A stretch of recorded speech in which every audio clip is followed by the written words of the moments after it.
Les montagnes de la dernière promesse. Au cœur des Rocheuses du Colorado, là où l'hiver mord jusqu'à 30 degrés sous zéro et où la route la plus proche se trouve à plus de 60 km, une fillette de 12 ans nommée Emma fut abandonnée pour mourir.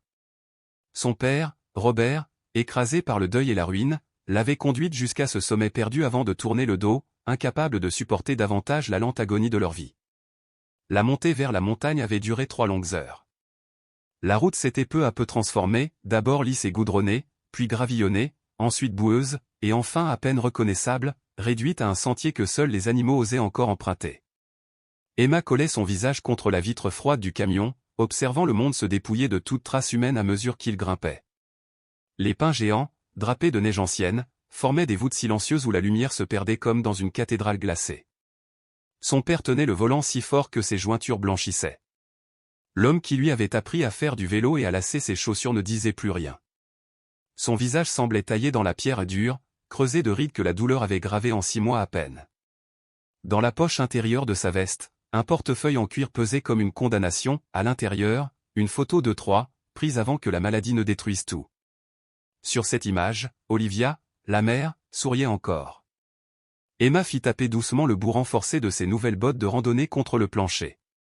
Son père les lui avait offertes la semaine précédente, dans une dernière tentative de croire à la normalité. Il avait parlé de camping, de promenade, de recommencer à vivre. Mais maintenant, ses bottes semblaient n'être qu'une mauvaise plaisanterie. « On fait une randonnée, papa » demanda-t-elle avec une lueur d'espoir. Peut-être, pensa-t-elle, était-ce enfin le moment où ils parleraient de maman, de la maison silencieuse, de tout ce qu'ils avaient perdu. Peut-être allaient-ils recommencer à être une famille. Robert ne répondit pas. Il descendit du véhicule, ouvrit la benne et sortit un petit sac à dos. Dedans, quelques barres énergétiques, une gourde, et une couverture de survie, celle qu'Olivia avait toujours insisté pour garder, au cas où. Elle avait toujours été prévoyante, sa chère Olivia, toujours tournée vers demain. Elle ne lui aurait jamais pardonné ce qu'il s'apprêtait à faire. Dans la boîte à gants dormaient les preuves de leur naufrage, factures médicales, lettres d'huissier, avis de saisie. L'assurance santé avait cessé de payer. Le dernier courrier annonçait 276 000 $ de dette. Tout ce qui leur restait, c'était une tombe qu'ils ne pouvaient même pas entretenir. Robert se mit à genoux et serra sa fille dans ses bras. Il respira profondément, comme pour graver à jamais la senteur de ses cheveux, la chaleur fragile de ce petit corps qu'il aimait plus que sa propre vie. Il sut que ce serait la dernière fois. Il fallait que ce moment compte. « Tu vois ce sentier, là » dit-il d'une voix rauque. « Suis-le. Avance jusqu'à trouver un endroit où te reposer. Je serai juste derrière toi. » Emma hocha la tête, son cœur bondissant de joie naïve. Enfin, une aventure avec papa. Enfin, quelque chose de normal. Elle prit le sac à dos et s'engagea sur le chemin. Sa démarche avait ce rebond insouciant propre à l'enfance, cette foi simple que le monde est bon, que les parents ne mentent pas, que l'amour protège de tout. Robert attendit 5 minutes. Puis il retourna à son camion. Chaque mètre de la descente lui parut une chute vers l'enfer. Il imaginait encore la silhouette de sa fille disparaissant entre les troncs, marchant avec confiance dans un monde qui allait la dévorer. Il se répétait que c'était de la miséricorde. Mieux valait cela que la faim, le froid, l'humiliation. Mieux valait une fin rapide qu'un effondrement lent. Le cuir du portefeuille brûlait contre sa poitrine. Le sourire d'Olivia, figé sous le plastique, semblait le juger. Mais c'était fait. Emma croirait sans doute qu'il ramassait du bois ou installait le campement. Quand elle comprendrait la vérité, le froid aurait déjà commencé son œuvre. Une mort douce, sans cri, sans honte. C'était ce qu'il se répétait, du moins. À la tombée du jour, Robert rejoignit la route principale et s'arrêta au premier bar qu'il trouva. Il commanda du whisky. Puis un autre. Et encore un, jusqu'à ce que le monde se dissolve dans un brouillard de remords. Il voulait oublier la voix claire de sa fille, le dernier « On marche, papa » lancé avec confiance. Pendant ce temps, là-haut, 40 milles plus loin, Emma continuait de marcher. Le sentier s'effaçait peu à peu sous la neige. Bientôt, il ne resta plus qu'une trace animale, un chemin de cerf serpentant entre les arbres. Les flocons s'épaississaient, collant à ses cils, fondant sur ses joues rosies. « Papa » appela-t-elle. Sa voix fut avalée par la forêt. Elle s'arrêta, tendit l'oreille. Rien. Seulement le chuchotement du vent dans les branches et le cri lointain d'un rapace invisible. Le silence ici n'était pas un silence humain, il était vaste, indifférent, presque sacré. Ce n'était pas le calme d'une bibliothèque ou d'une chambre avant le sommeil, c'était le vide du monde quand il n'y a plus personne pour écouter. La panique commença comme un frisson, puis s'étendit, glaciale, jusqu'à son cœur. Elle se retourna pour retrouver le chemin, mais la neige avait déjà effacé ses pas. Chaque arbre semblait le même. Chaque rocher, chaque ombre. Papa. Hurla-t-elle, la voix brisée. Papa, s'il te plaît. Le vent répondit en silence. Elle resta debout, tremblante, les larmes gelant sur ses joues. Et la vérité tomba sur elle, lourde, inexorable, il ne reviendrait pas. La première nuit faillit la tuer. Elle s'abrita contre un grand pin, tira sur sa veste et essaya de rester éveillée. À l'école, elle avait appris qu'on ne devait pas s'endormir dans le froid, ceux qui le faisaient ne se réveillaient pas. Alors elle se força à garder les yeux ouverts, à observer sa respiration qui se changeait en nuages de vapeur. Des souvenirs jaillirent, aussi nets que des éclats de verre. Sa mère lui montrant les constellations. Son père riant près d'un feu de camp. Leur tante orange brillant sous la lune. C'était avant que le mot « cancer » n'entre dans leur vocabulaire, avant que la maladie ne dévore tout l'argent, la joie, les sourires. Dans la nuit, une voix douce sembla lui parler. Celle de sa mère, Olivia, revenant de loin. « Reste calme, ma chérie. Dans une urgence, la panique est ton ennemi. » Emma se redressa, essuya ses larmes. Sa mère aurait eu un plan. Elle n'aurait pas attendu la mort assise contre un arbre. Quand l'aube finit par teinter la neige d'une lumière bleutée, Emma n'était plus qu'une silhouette recroquevillée, tremblante, mais encore vivante. Ses doigts ne répondaient plus, ses pieds, enfermés dans les bottes neuves, étaient devenus durs et insensibles comme du bois. Elle sortit la gourde de son sac, l'eau était figée. Elle la serra contre sa poitrine, espérant que la chaleur de son corps en ferait fondre un peu. Elle pensa à sa mère. À la façon dont Olivia disait toujours. Chaque problème a une solution, même quand tu ne la vois pas encore. Alors Emma décida de marcher. Pas pour retrouver son père, elle savait désormais qu'il n'était plus là mais pour vivre. Pour honorer cette voix qui lui murmurait encore dans le vent. Le soleil monta sans chaleur. La neige crissait sous ses pas. Chaque mouvement lui coûtait, mais elle avançait, obstinée, avec la ténacité instinctive des êtres qui refusent de mourir. Elle suivit les traces d'un animal, peut-être un renard. Elle pensa qu'il devait aussi avoir faim, aussi froid. Cette pensée la réconforta, elle n'était pas seule dans cette immensité blanche. À midi, le ciel s'assombrit de nouveau. Une tempête approchait. Emma chercha un abri, repéra une formation rocheuse et s'y glissa. Elle déplia la couverture de survie, le plastique doré bruissait dans le vent comme un drapeau fragile. Elle se rappela les bras de sa mère, la chaleur du feu, la voix de son père lui lisant des histoires avant que tout ne s'écroule. Puis, dans ce silence total, elle prononça à voix basse. « Maman, aide-moi. » Une rafale répondit, soulevant la neige dans une danse éphémère. Et au milieu de ce froid, quelque chose changea. Un calme étrange, presque sacré, descendit sur elle. Comme si la montagne elle-même l'avait entendu. La nuit suivante fut plus douce. Peut-être parce que son corps s'était résigné. Peut-être parce qu'elle n'était plus effrayée. Au matin, la gourde contenait enfin quelques gouttes d'eau fondue. Emma but lentement, chaque gorgée brûlant sa gorge glacée. Le soleil brillait sur la neige, cruel et magnifique. Elle ferma les yeux, écouta le silence et murmura. « Je vais continuer. » Et elle se remit en marche, minuscule tache mouvante perdue dans l'immensité des Rocheuses, mais animée par une force que ni la mort, ni le désespoir, ni la trahison d'un père ne pouvaient détruire, l'espoir. Il fallut près d'une heure avant qu'elle ne parvienne à boire. L'eau glacée lui fit mal aux dents, mais c'était de l'eau, un liquide vital que son corps réclamait avec une intensité animale. Chaque gorgée descendait dans sa gorge comme une promesse de survie. La faim, ensuite, s'imposa comme un nouvel ennemi. Les barres énergétiques qu'elle transportait suffiraient peut-être pour 2 jours, 3 au maximum si elle rationnait. Après cela, il lui faudrait trouver une autre source de nourriture, ou mourir. Emma n'avait jamais chassé. Elle n'avait même jamais dormi dehors sans glacière pleine de sandwichs et de jus de fruits. Mais la faim enseigne vite. Le 2e jour, elle remarqua des empreintes dans la neige, de petites marques délicates menant vers un bosquet de trembles. Des lapins. Là où il y avait des lapins, il pouvait y avoir d'autres ressources, racines, plantes, peut-être des fruits séchés sous la neige.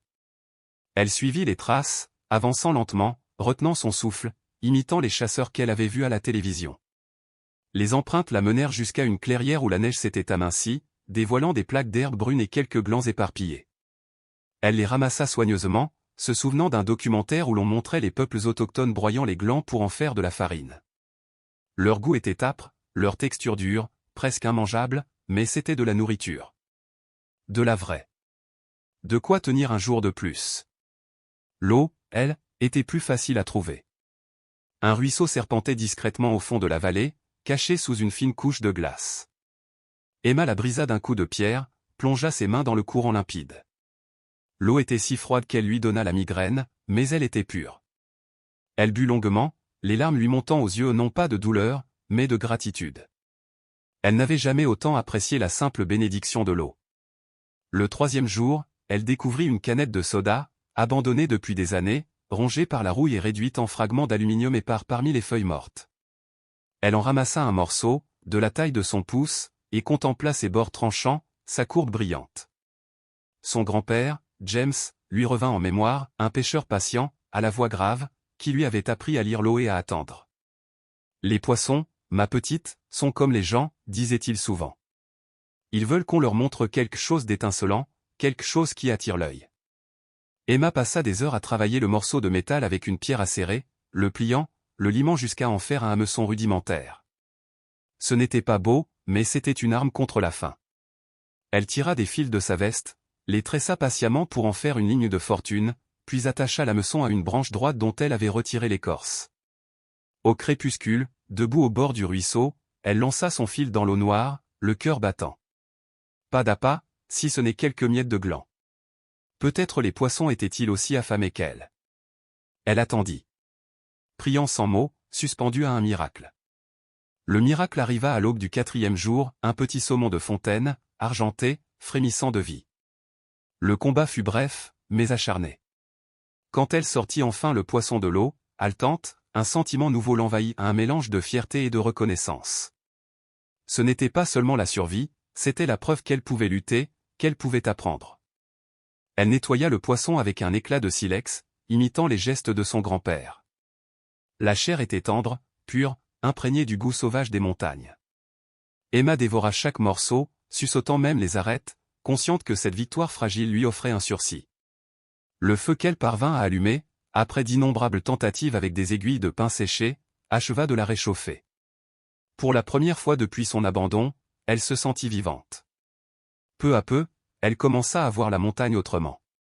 Ce n'était plus un labyrinthe hostile, mais un organisme vivant qu'elle pouvait comprendre. L'eau suivait toujours le même sens, descendant vers le grand ruisseau. Le vent sculptait des abris naturels dans la pierre. Les versants sud déneigés plus vite révélaient des touffes d'oignons sauvages et quelques baies tardives. Elle confectionna sa première carte sur un morceau d'écorce de bouleau, traçant au charbon les repères essentiels. Le grand ruisseau, la clairière au gland, le promontoire rocheux d'où l'on voyait toute la vallée. Chaque jour, elle élargissait son territoire, lisant le ciel comme un livre.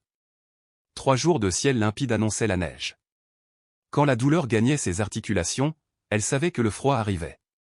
Et lorsque le vent tournait au nord, elle courait se réfugier avant que la tempête ne la surprenne. Les animaux devinrent ses professeurs. Les écureuils lui enseignèrent la prudence, ils cachaient leur nourriture en plusieurs endroits, prévoyant les pertes.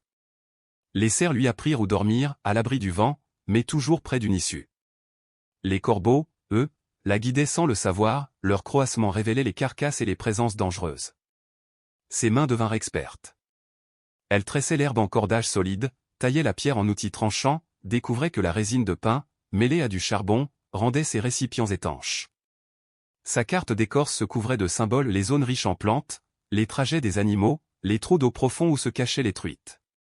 Elle notait aussi les versants baignés de soleil au matin, les ombres persistantes de l'après-midi, les lieux suresseux à éviter.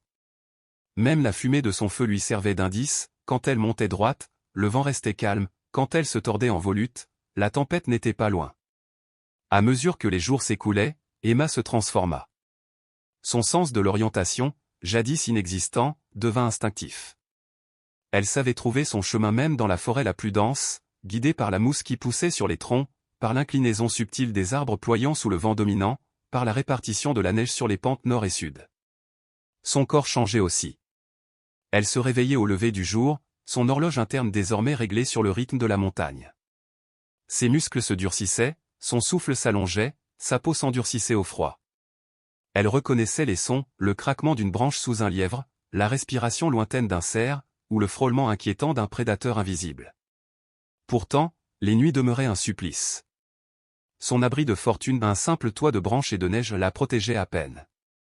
Chaque soir, elle se recroquevillait sous sa couverture de survie, grelottant, les lèvres bleues, redoutant que le froid ne finisse par la vaincre. Mais plus encore que le froid, c'était la solitude qui la rongeait. Un vide lourd, pesant, presque physique. Chaque craquement dans l'obscurité faisait bondir son cœur. Était-ce un ours? Un loup? Ou pire, un homme? Dans le silence des montagnes, la peur avait une voix. C'est au cours d'une de ces nuits sans fin, alors que la neige s'amoncelait contre les parois de son abri et que le vent siffla entre les fissures de ses vêtements, qu'Emma entendit un bruit distinct, différent du gémissement du vent ou du craquement des arbres. Quelque chose bougeait dehors. Lentement. Délibérément. Elle retint son souffle, le cœur battant à s'en rompre. Dans l'obscurité glaciale, seule face à la montagne, Emma comprit à cet instant qu'elle n'était peut-être plus seule et que, quiconque ou quoi que ce soit rôdait dans la nuit, sa survie dépendrait désormais non plus de la chance, mais du courage qu'elle parviendrait à trouver au fond d'elle-même. Emma est le loup du silence. La nuit n'était plus seulement silence et gémissement du vent. Un son différent surgit des ténèbres, pas le bruissement habituel d'un renard ou d'un lièvre, mais des pas lourds, mesurés, qui écrasaient la neige avec une lenteur menaçante. Le cœur d'Emma s'emballa. Chaque battement résonnait contre ses côtes comme le tambour d'une alarme intérieure. Tapie au fond de son abri de fortune, elle serra son couteau improvisé entre ses doigts tremblants. Un grondement sourd monta dans l'air glacé, une vibration presque animale qui fit courir un frisson jusqu'à sa nuque. À travers un interstice entre les branches, elle aperçut des éclats de fourrure gris-brun. Une silhouette fluide, puissante, avançait avec une grâce prédatrice. Ce n'était pas un ours trop léger, trop agile, mais la menace qui émanait de lui n'en était pas moindre. L'animal tournait autour de l'abri, dessinant des cercles comme un esprit indécis entre la faim et la curiosité. Emma se figea, chaque muscle tendu comme une corde prête à rompre. Elle retint son souffle, persuadée que l'attaque était imminente. Mais au lieu du choc brutal qu'elle redoutait, elle entendit un gémissement, presque plaintif, suivi du froissement doux d'un corps qui se couchait dans la neige. Les minutes s'étirèrent, déformées par la peur. Une heure peut-être passa avant que le jour, timide et pâle, glisse ses doigts de lumière à travers les arbres. Alors, Emma osa bouger. Elle écarta une branche et croisa un regard d'ambre. Là, juste à l'entrée de son refuge, reposait un grand chien ou peut-être un loup hybride. Son pelage sale était emmêlé, parsemé de neige et de cicatrices anciennes. Une oreille déchirée, une longue balafre sur le dos où les poils ne repoussaient plus, autant de signes d'une vie marquée par la lutte. L'animal la fixait avec une attention fatiguée, ni hostile, ni soumise. Emma tendit lentement la main, paume ouverte, en signe de paix. Dans la lumière grise du matin, elle décida qu'il devait s'agir d'un chien perdu, un survivant comme elle. Le museau s'avança, méfiant, reniflant l'air sans franchir la distance qui les séparait. Sous la fourrure sale, les côtes saillaient nettement à une faim qui faisait écho à la sienne. « Toi aussi, tu es seul, murmura-t-elle, la voix rauque, brisée par des jours de silence. Tout comme moi. Les oreilles du chien frémirent. Emma fouilla dans sa poche et en sortit un minuscule morceau de viande séchée, un reste de lapin qu'elle avait piégé la veille. Elle le posa dans la neige entre eux, puis recula. L'animal attendit longuement avant de bondir en avant, avaler la nourriture, et se réfugier aussitôt à distance. Ce manège dura 3 jours. Emma déposait chaque matin un peu de nourriture, et le chien s'approchait toujours un peu plus. Puis, le 4e jour, une nouvelle tempête s'abattit sur la montagne.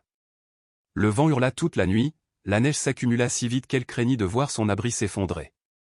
Au matin, elle découvrit le chien couché contre l'ouverture, son corps formant un mur vivant qui bloquait le vent et gardait la chaleur à l'intérieur. « Tu as besoin d'un nom, dit-elle doucement en partageant un morceau de viande grillée. Je vais t'appeler Max. Ce nom appartenait autrefois au chien de son enfance, celui dont sa mère racontait les exploits comme des légendes familiales. À l'évocation de son nouveau nom, les oreilles du chien se dressèrent. Quelque chose changea alors entre eux, une reconnaissance silencieuse, presque solennelle. Cette nuit-là, Max dormit à l'intérieur du refuge. Sa chaleur contre elle remplaçait le feu qu'elle n'avait jamais réussi à maintenir plus d'une heure. L'alliance scellée cette nuit-là transforma tout. En quelques jours, Max devint plus qu'un compagnon, il devint la clé de sa survie. Il chassait avec une efficacité stupéfiante, rabattant les lapins de leur terrier ou traquant les traces de gibier sous la neige. Ensemble, ils abattirent même un jeune cerf, assez pour nourrir Emma pendant plusieurs semaines. Mais plus que la nourriture, Max lui offrait une présence. La solitude qui pesait sur elle depuis son abandon s'allégea. Elle lui parlait sans cesse de ses projets, de ses souvenirs, de sa famille perdue.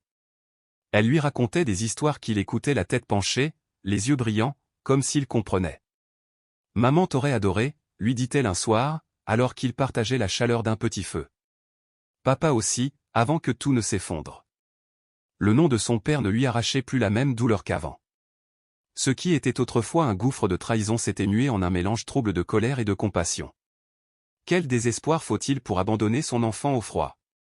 Elle ne pouvait pas pardonner, mais elle commençait à comprendre, lui aussi était perdu, tout simplement dans un autre type de désert. Avec Max, elle se remit à construire. Chaque jour, elle renforçait leur abri, des branches plus solides, des parois plus serrées contre le vent, un sol tapissé d'aiguilles de pin. Ce n'était pas parfait, mais c'était un foyer. Un minuscule espace de chaleur au cœur de l'hiver. Puis vint le jour où tout bascula. Tôt le matin, alors qu'elle vérifiait ses lignes de pêche, un cri déchira le silence. Un hurlement de douleur. Emma lâcha tout et courut à travers les buissons, les branches fouettant son visage. Elle trouva Max pris dans un piège à mâchoire d'acier. Sa patte arrière était coincée entre deux dents métalliques, le sang s'étalant en taches sombres sur la neige. Le piège, rouillé mais encore fonctionnel, était attaché à un tronc par une lourde chaîne vestige des anciens trappeurs de la montagne. Oh non!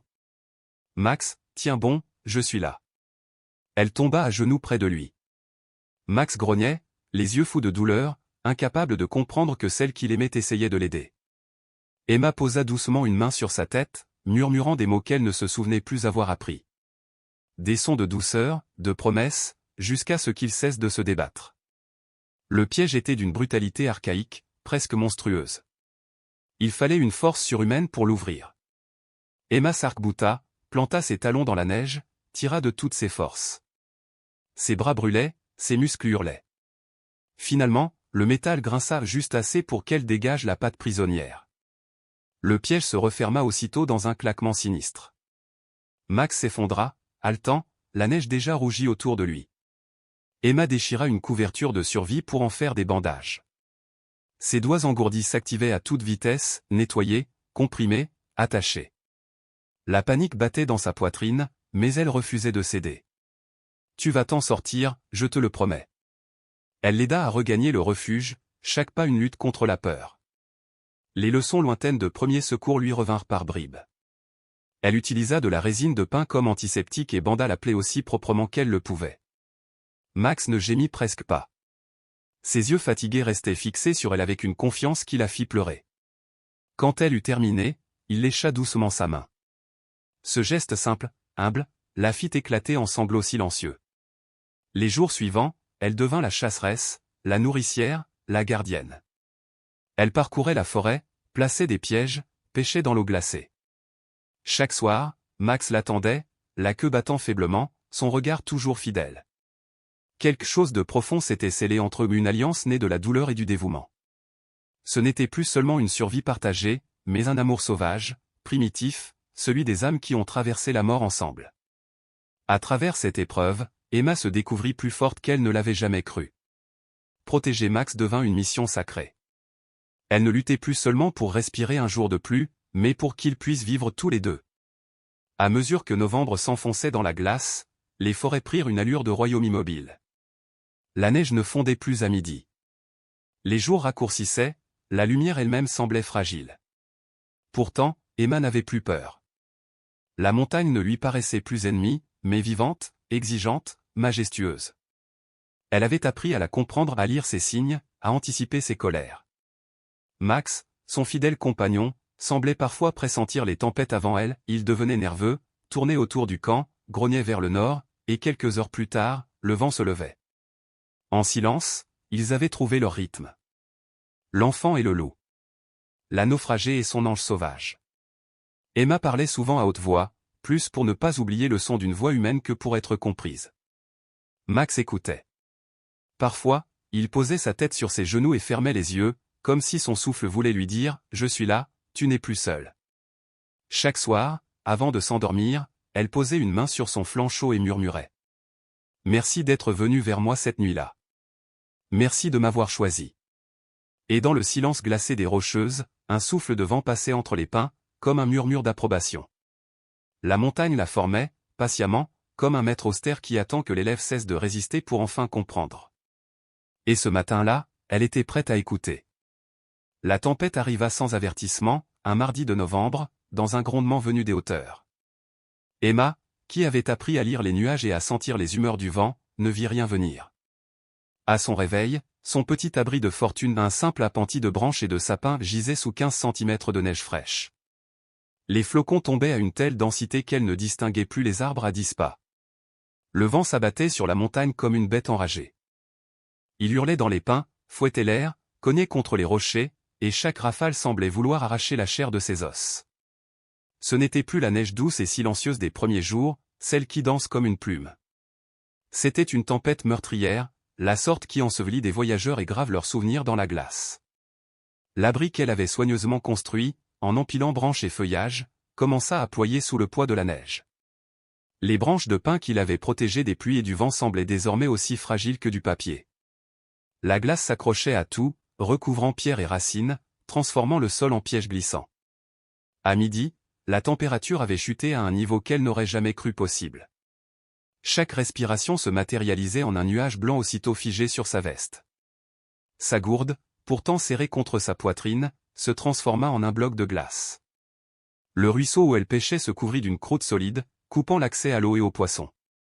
Le vent s'infiltrait partout entre les coutures de ses vêtements, à travers les fentes de son abri et lui volant la chaleur plus vite qu'elle ne pouvait la produire, même assise contre le maigre feu qu'elle entretenait avec une vigilance désespérée.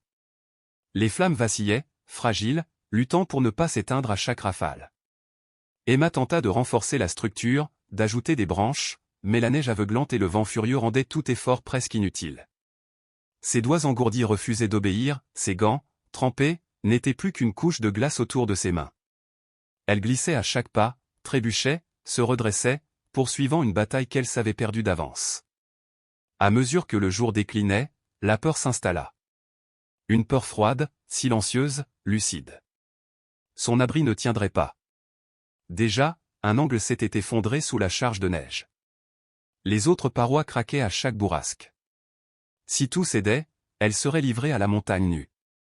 Le froid était une présence vivante, insidieuse, un serpent qui rampait sous ses couches de vêtements pour se glisser jusqu'à son cœur.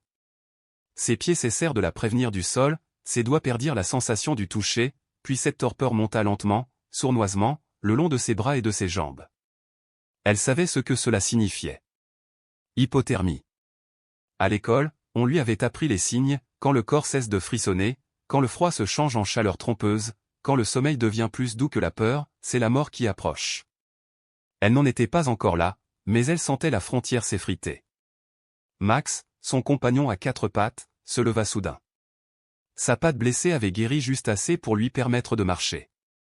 Il se tenait à l'entrée de l'abri, le poil hérissé, les oreilles dressées. Ce n'était pas la peur qui le guidait, mais une urgence instinctive. « Qu'y a-t-il, mon grand » murmura Emma, sa voix à peine audible, ses lèvres engourdies.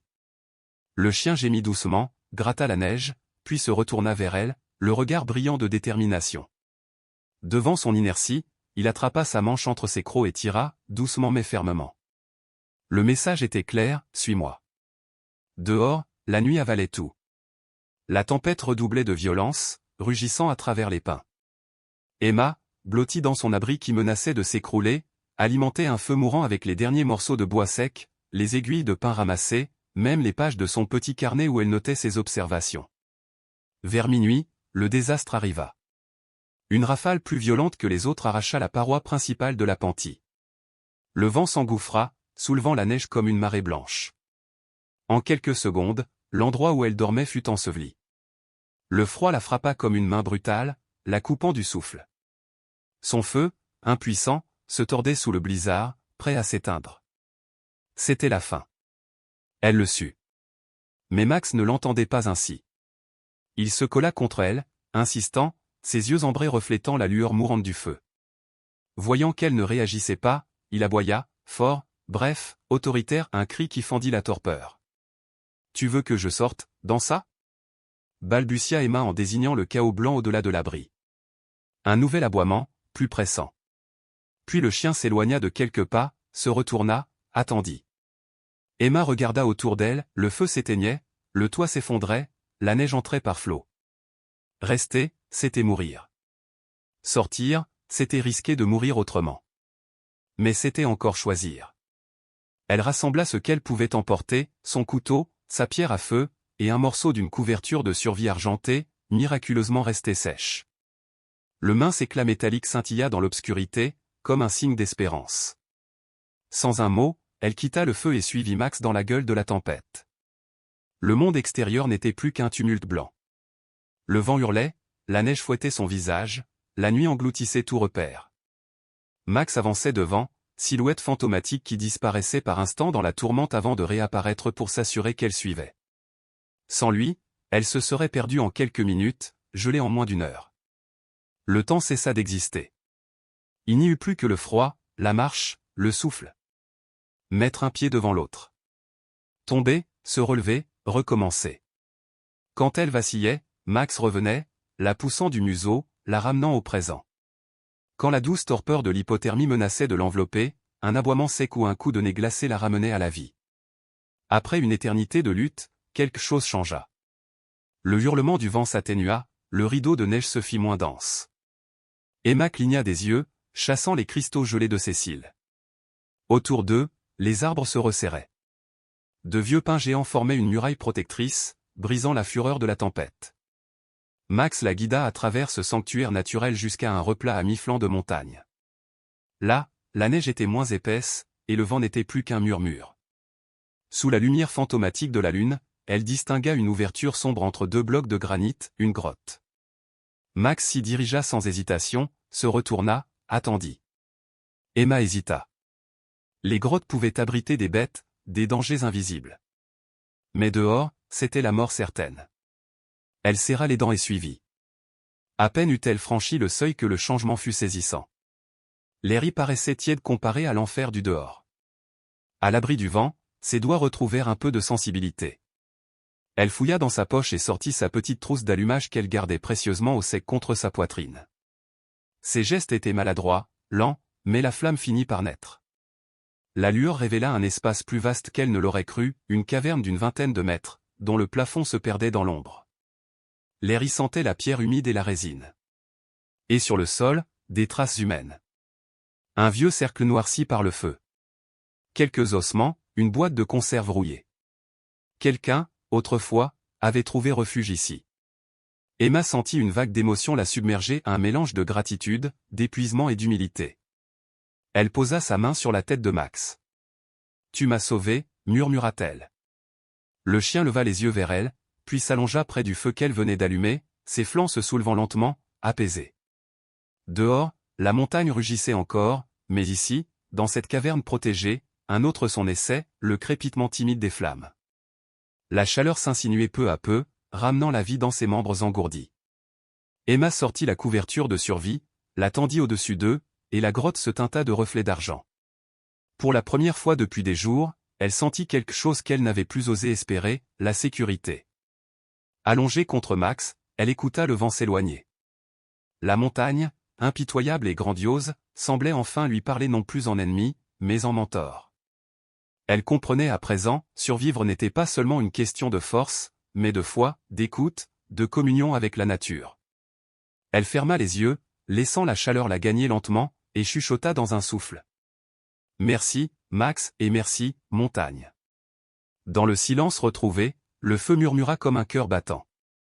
Et au-dehors, la tempête, épuisée, finit par s'incliner devant la volonté d'une enfant de 12 ans qui avait choisi de vivre. Près du mur du fond gisaient les vestiges calcinés d'un ancien foyer, entouré de quelques boîtes de conserve rouillées et des restes décomposés de ce qui avait peut-être été un sac à dos. Emma rassembla rapidement tout ce qu'elle pouvait trouver de combustible près de l'entrée de la grotte et ralluma un petit feu dans ce foyer ancestral. La chaleur mit du temps à revenir dans son corps. Quand elle le fit, ce fut d'abord une douleur vive, des picotements insupportables dans ses doigts et ses orteils engourdis, preuve que la circulation reprenait vie. Max s'était déjà installé près du feu, le museau posé sur ses pattes, les yeux brillants d'intelligence observant silencieusement les gestes de sa compagne humaine. L'instinct ou peut-être la mémoire ancestrale du chien les avait guidés vers un refuge parfait, un abri que d'autres êtres humains avaient sans doute déjà utilisé des dizaines de fois au fil des décennies.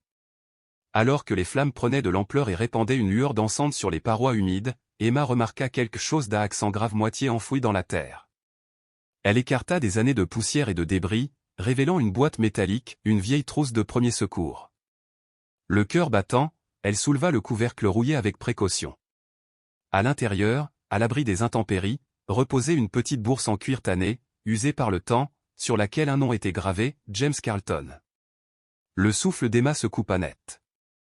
James Carlton, son grand-père maternel. L'homme qui lui avait appris à lancer une ligne de pêche, à reconnaître les empreintes d'un cerf dans la boue, à lire les signes du vent.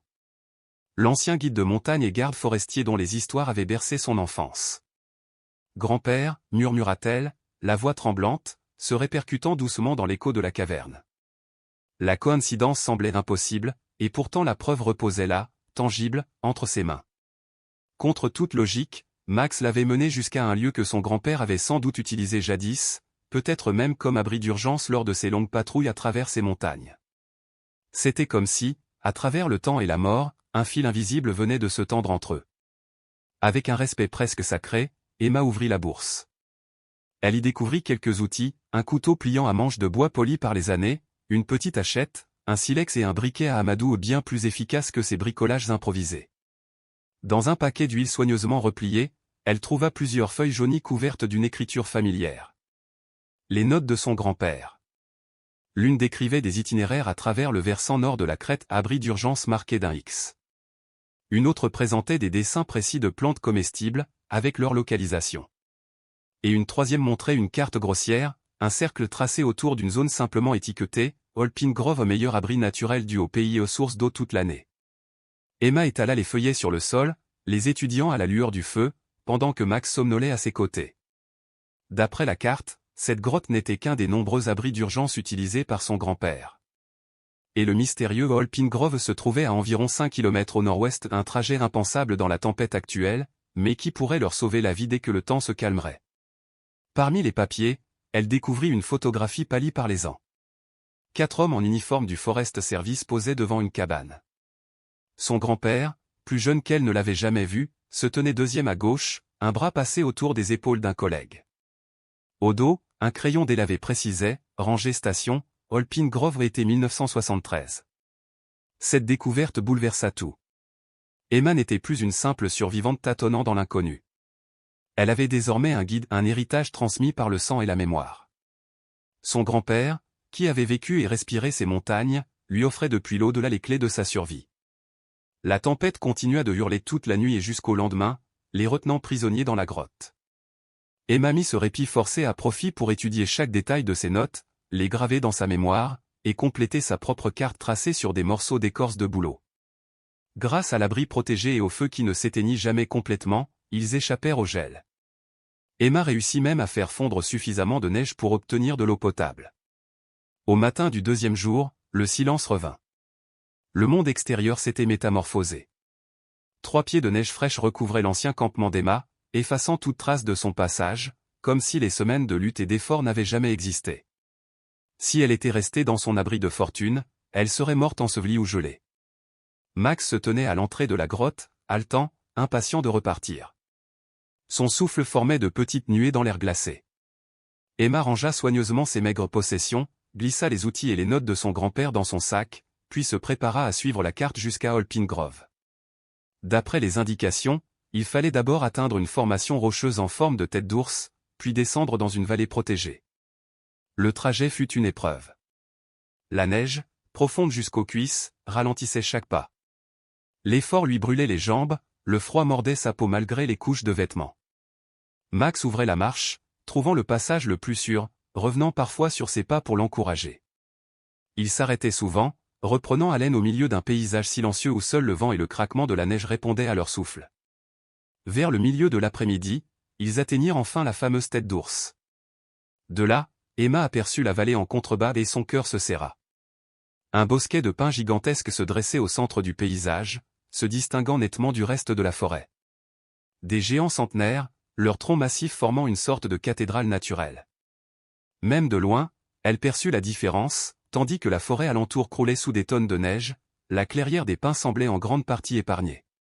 Leurs branches immenses formaient un toit vivant, un abri contre les éléments. La descente fut périlleuse. Le sol dissimulait des plaques de glace sous la poudreuse. 2 fois, Emma glissa et dévala plusieurs mètres avant de réussir à s'arrêter, le cœur battant à tout rompre. Max, fidèle, la précédait de quelques pas, revenant parfois à gripper doucement sa manche pour l'aider à se stabiliser. Quand enfin ils pénétrèrent dans le cercle sacré du bosquet, Emma comprit immédiatement pourquoi son grand-père l'avait noté comme le meilleur abri naturel. Les pins formaient un anneau presque parfait autour d'une clairière. Leurs troncs épais étaient espacés juste ce qu'il fallait pour laisser circuler l'air, tout en bloquant les rafales. La température y était plus douce, la neige moins profonde, l'atmosphère étrangement paisible. Au centre, une source jaillissait d'entre 2 rochers, formant un petit bassin d'eau limpide avant de s'écouler en ruisselet vers la forêt. Emma s'agenouilla, ôta son gant et trempa la main dans l'eau. Froide, mais non glacée, signe qu'elle provenait sans doute d'une nappe souterraine chauffée par la terre elle-même. « On l'a trouvé, Max » murmura-t-elle avec un sourire mêlé de fatigue et d'émerveillement. L'endroit de grand-père. Le chien trottina tout autour du périmètre, reniflant prudemment, inspectant chaque recoin comme un gardien veillant sur un nouveau royaume. Satisfait, il revint se coucher à ses pieds. Emma fit lentement le tour du bosquet, observant la manière dont les arbres se dressaient, la logique naturelle qui faisait de ce lieu une forteresse contre le froid. Les troncs massifs détournaient le vent, les aiguilles tissaient une couverture protectrice au-dessus d'eux, et la source offrait de l'eau pure, un miracle au cœur de l'hiver. Elle sentit une émotion la submerger. Ici, au milieu de ces pins millénaires, elle n'était plus seulement une survivante, elle était l'héritière d'un savoir ancien, d'un amour transmis à travers le temps. Son grand-père n'avait pas seulement laissé des outils et des cartes. Il lui avait légué une preuve silencieuse, dans chaque coin sauvage du monde, il existe un refuge pour qui sait écouter la montagne. Emma posa la main sur un tronc noueux et ferma les yeux. Le vent chuchotait entre les branches, et il lui sembla entendre une voix familière, douce et ferme à la fois. « Tu n'es pas seule, petite. Ces montagnes t'appartiennent, comme elles m'ont appartenu. Trouve ta force dans leur silence. » Elle rouvrit les yeux, essuya une larme, et regarda Max, dont la queue battait doucement contre la neige. « On va y rester un moment, dit-elle. C'est ici que tout recommence. » Et, tandis que la lumière du soir filtrait entre les troncs, teignant la clairière d'or et d'ambre, Emma sentit pour la première fois depuis des semaines non plus la peur, mais une paix profonde, celle qu'on ressent quand on retrouve enfin le chemin de la maison. Sous la lumière déclinante de l'hiver, Emma contemplait enfin un endroit où elle pourrait non seulement survivre, mais peut-être commencer à vivre, à créer quelque chose qui ressemble à du confort, à de la stabilité.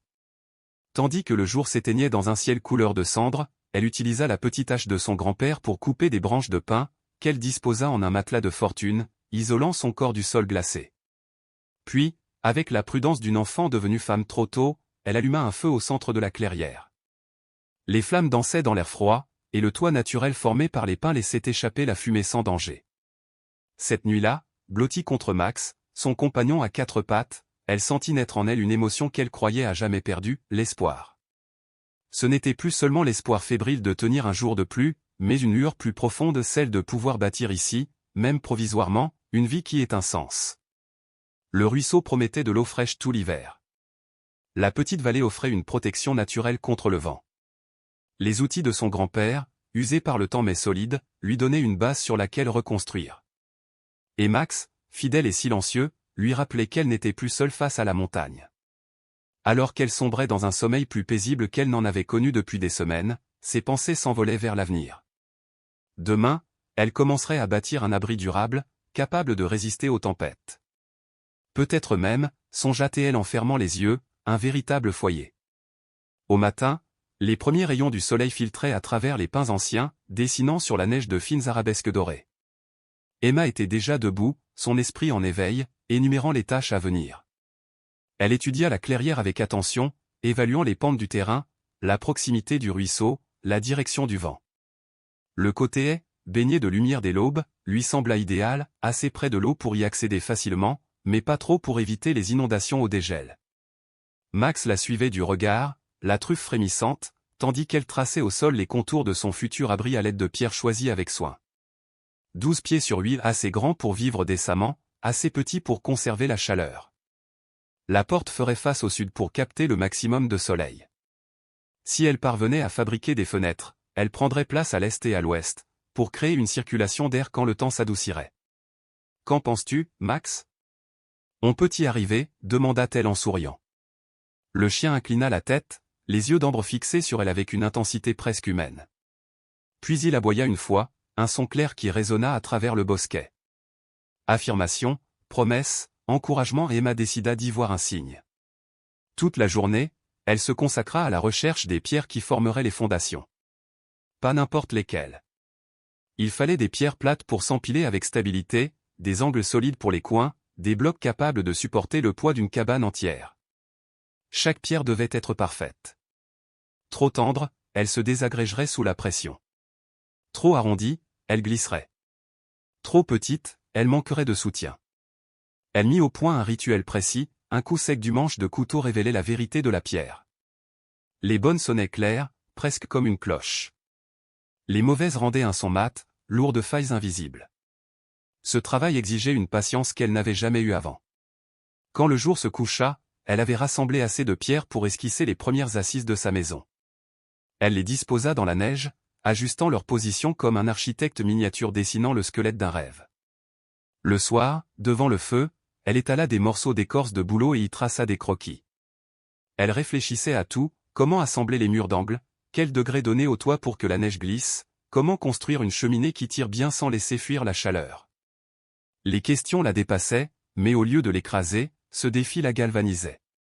Pour la première fois depuis l'abandon, elle se sentait capable de tout affronter. Elle avait les outils, le savoir transmis, la fidélité d'un compagnon, et surtout, la certitude d'avoir déjà survécu à l'impossible. Avant de s'endormir, elle songea à sa mère. Que penserait Olivia de cette fille amaigrie, tannée par le vent, qui savait désormais faire du feu, bâtir un abri, pêcher son propre repas? Peut-être serait-elle fière. Cette idée la réchauffa. Elle leva les yeux vers le ciel invisible, caché par les branches, et murmura. « Je suis toujours là, maman. Je continue de me battre. » Max se serra contre elle, et le rythme régulier de son cœur devint le battement rassurant d'une vie partagée. Dans cette forêt glacée, Emma ne se sentait plus tout à fait seule. Elle dormit profondément, enveloppée dans le manteau protecteur des pins centenaires. Pour la première fois depuis des mois, son sommeil fut paisible. À l'aube, le soleil caressait les pierres de givre, dessinant sur leur surface des cristaux étincelants comme des diamants minuscules. Emma observa son travail de la veille. La base prenait forme. Tout autour, la neige brillait d'un éclat neuf, promesse d'un jour de labeur. Max trottinait en cercle, son souffle formant de petits nuages dans l'air glacé. L'étape suivante serait la plus ardue, abattre et transporter le bois nécessaire. Emma passa des heures à examiner les arbres alentour, choisissant ceux qui étaient déjà morts mais encore solides. Elle chercha les troncs au grain droit, ni trop larges ni trop tordus, qu'elle marqua au charbon. Les petits serviraient au mur supérieur, les grands formeraient la base. Le premier tronc fut abattu un matin de décembre d'une pureté presque douloureuse. L'air brûlait ses poumons à chaque inspiration. Le pin, mort depuis des années, demeurait pourtant robuste. Sous l'écorce rugueuse, le bois clair se révélait lisse et fort. Le tronc mesurait près de 4 mètres et demi et était aussi épais que sa taille. Le déplacer fut un combat. Emma avait bricolé un outil rudimentaire, une branche solide servant de levier et une corde tressée à la main avec des fibres végétales. Enroulant la corde autour du tronc, elle tira, bascula, roula, centimètre par centimètre, exploitant chaque principe de levier appris par l'expérience. Il fallut la moitié de la journée pour le positionner correctement sur les pierres de fondation. Chaque ajustement demandait une concentration absolue, la charge devait reposer parfaitement, sans le moindre déséquilibre. À l'aide de petites pierres, elle calait, vérifiait, recommençait jusqu'à obtenir une assise parfaite. Mais le vrai défi vint avec le deuxième tronc. Celui-ci devait s'emboîter au premier à angle droit, formant le coin de la structure. Une erreur d'1 centimètre compromettrait tout l'édifice. Emma observa longuement les 2 pièces de bois, imaginant la jointure idéale, sentant presque la logique vivante du matériau sous ses doigts. Le vent se leva, soulevant la neige en volutes argentées. Les pins chuchotaient au-dessus d'elle, témoins silencieux de son acharnement. Ses mains étaient meurtries, ses bras tremblaient de fatigue, mais ses yeux brillaient d'une détermination nouvelle. Le soir, alors que le feu reprenait vie au cœur du campement, Emma contempla son œuvre, 2 troncs posés à angle droit sur une base de pierre. Ce n'était encore qu'un début, une esquisse de mur, mais pour elle, c'était déjà une victoire. Elle se rappela les premiers jours, la peur, la faim, le désespoir, et comprit que tout cela l'avait préparée à ce moment. Bâtir une maison, ici, dans ce coin oublié des Rocheuses, n'était pas seulement un acte de survie. C'était une déclaration. Une façon de dire à la montagne, à la vie, au passé, je suis encore debout. Emma leva les yeux vers le ciel. Entre les branches, les étoiles perçaient la nuit glaciale, scintillant comme des éclats de promesses. Max posa sa tête sur ses genoux, et ensemble, ils regardèrent le feu crépiter. On y arrivera, murmura-t-elle. D'une manière ou d'une autre, on y arrivera. Et dans ce souffle de neige et de flammes, le rêve d'un abri devint celui d'une renaissance. Emma avait étudié le problème pendant des jours, scrutant dans sa mémoire les images d'anciennes granges et de cabanes qu'elle avait vues autrefois, essayant de comprendre comment les pionniers avaient pu bâtir avec si peu seulement des outils à main, du courage et l'ingéniosité du désespoir. La réponse vint à elle un après-midi, presque par hasard, alors qu'elle observait les arbres tomber après une tempête. Certains troncs s'étaient emboîtés naturellement, formant un enchevêtrement solide que ni le vent ni la neige n'avaient réussi à séparer. C'était là le secret, l'encoche. Une dépression soigneusement taillée dans le bois, destinée à accueillir le tronc perpendiculaire et à répartir son poids de manière uniforme. Mais l'encoche devait être parfaite. Trop peu profonde, et les rondins glisseraient les uns sur les autres. Trop creuse, et le bois perdrait sa résistance, menaçant toute la structure. Emma passa plus de 3 heures à façonner sa première encoche d'angle, travaillant avec la précision d'un artisan qu'elle n'avait jamais été. À l'aide de sa hache et de son couteau, elle ajustait chaque coup, contrôlant le niveau avec un outil de fortune, un petit morceau de roseau creux partiellement rempli d'eau. Les copeaux s'enroulaient en longues spirales parfumées de résine et d'air glacé. Quand elle abaissa enfin le second tronc sur le premier, le contact fut si parfait que la lumière ne passait plus entre eux. Les 2 morceaux de bois semblaient avoir grandi ensemble, comme s'ils s'étaient toujours attendus. Elle recula, contemplant le coin de sa cabane avec un mélange de fierté et d'incrédulité. Jamais elle n'avait ressenti une telle satisfaction, ni à l'école, ni dans la maison qu'elle avait quittée. Ici, chaque geste avait du sens, chaque effort la rapprochait d'un abri réel. Bientôt, le cadre prit forme, tronc après tronc, chaque pièce exigeant la même attention méticuleuse. Un rythme s'installa, marquer l'emplacement de l'encoche, tracer les repères au couteau, dégrossir la forme à la hache, affiner la coupe, tester, ajuster, recommencer. Ses mains s'endurcirent, son regard s'affina. Elle sentait sous ses doigts la fibre du bois, devinait où frapper, combien de force appliquer. Ses yeux distinguaient désormais des détails qu'elle n'aurait jamais remarqués auparavant, un angle légèrement faussé, un niveau imparfait. Son corps, lentement, apprenait la mémoire du geste juste. Ses mains bougeaient d'elles-mêmes, obéissant à une intelligence née de la répétition. Max, son fidèle compagnon, participait à sa manière. Il traînait de petites branches jusqu'au chantier, restait en alerte, oreilles dressées, prêt à aboyer si un animal s'approchait trop près. Par moments, il s'asseyait près d'elle, la surveillant avec cette gravité silencieuse que seuls les chiens dévoués savent exprimer. Au bout d'une semaine, 4 rangées de rondins formaient déjà des murs hauts de presque 1 mètre. Le squelette de la cabane prenait de la consistance. Sous ses doigts, le bois n'était plus matière brute, c'était la promesse d'un foyer. Le vent ne parvenait plus à faire trembler l'édifice, il se contentait d'y tourner, comme respectueux. Emma pouvait désormais discerner la silhouette de sa future maison, née de la patience et de la persévérance. Mais plus les murs montaient, plus le travail se compliquait. À hauteur d'épaule, il fallait désormais penser aux ouvertures, fenêtres, portes, et à la question redoutée de l'étanchéité. Chaque tronc devait être choisi avec soin pas seulement pour sa solidité, mais pour sa capacité à repousser la pluie, à retenir la chaleur, à défier les hivers cruels des montagnes. La porte fut son premier grand défi d'ingénierie. Elle comprit vite qu'on ne pouvait simplement laisser un vide entre deux troncs. Il fallait des linteaux solides pour supporter le poids du mur au-dessus, et des montants verticaux parfaitement taillés pour garantir une fermeture étanche. Emma traça ses mesures au cordeau, tendant une ficelle imbibée de cendre pour obtenir une ligne parfaitement droite. Le moindre écart pouvait condamner toute la structure, trop large, et le mur perdrait sa stabilité, trop étroit, et elle ne pourrait plus faire entrer son matériel ou ses provisions. Elle fabriqua une scie à archet avec une branche d'orme recourbée et une lame forgée à partir d'un morceau de métal trouvé dans le vieux kit de son grand-père. Chaque mouvement devait être rigoureusement aligné, faute de quoi la lame se bloquait dans la coupe. Le bois vert de pin résistait, collant de sève et grinçant sous la lame. La tâche était harassante, mais Emma tenait bon, muscles tendus, respiration courte, refusant d'abandonner. Quand enfin l'ouverture prit forme, elle s'écarta, épuisée mais triomphante. Les bords étaient nets, droits, d'une précision qu'aurait envié un charpentier chevronné. Et malgré cette grande faille dans le mur, la cabane demeurait solide, immobile, sûre. Les fenêtres posèrent un défi encore plus subtil. Emma avait découvert, au fond d'un lit de rivière, de minces morceaux d'une pierre translucide, peut-être du mica. Ce n'était pas du verre, mais cela laissait passer la lumière tout en bloquant le vent et la neige. Créer les cadres fut un véritable test de savoir-faire. Il lui fallait des rainures précises, des joints impeccables et une inclinaison parfaite pour que l'eau s'écoule sans stagner.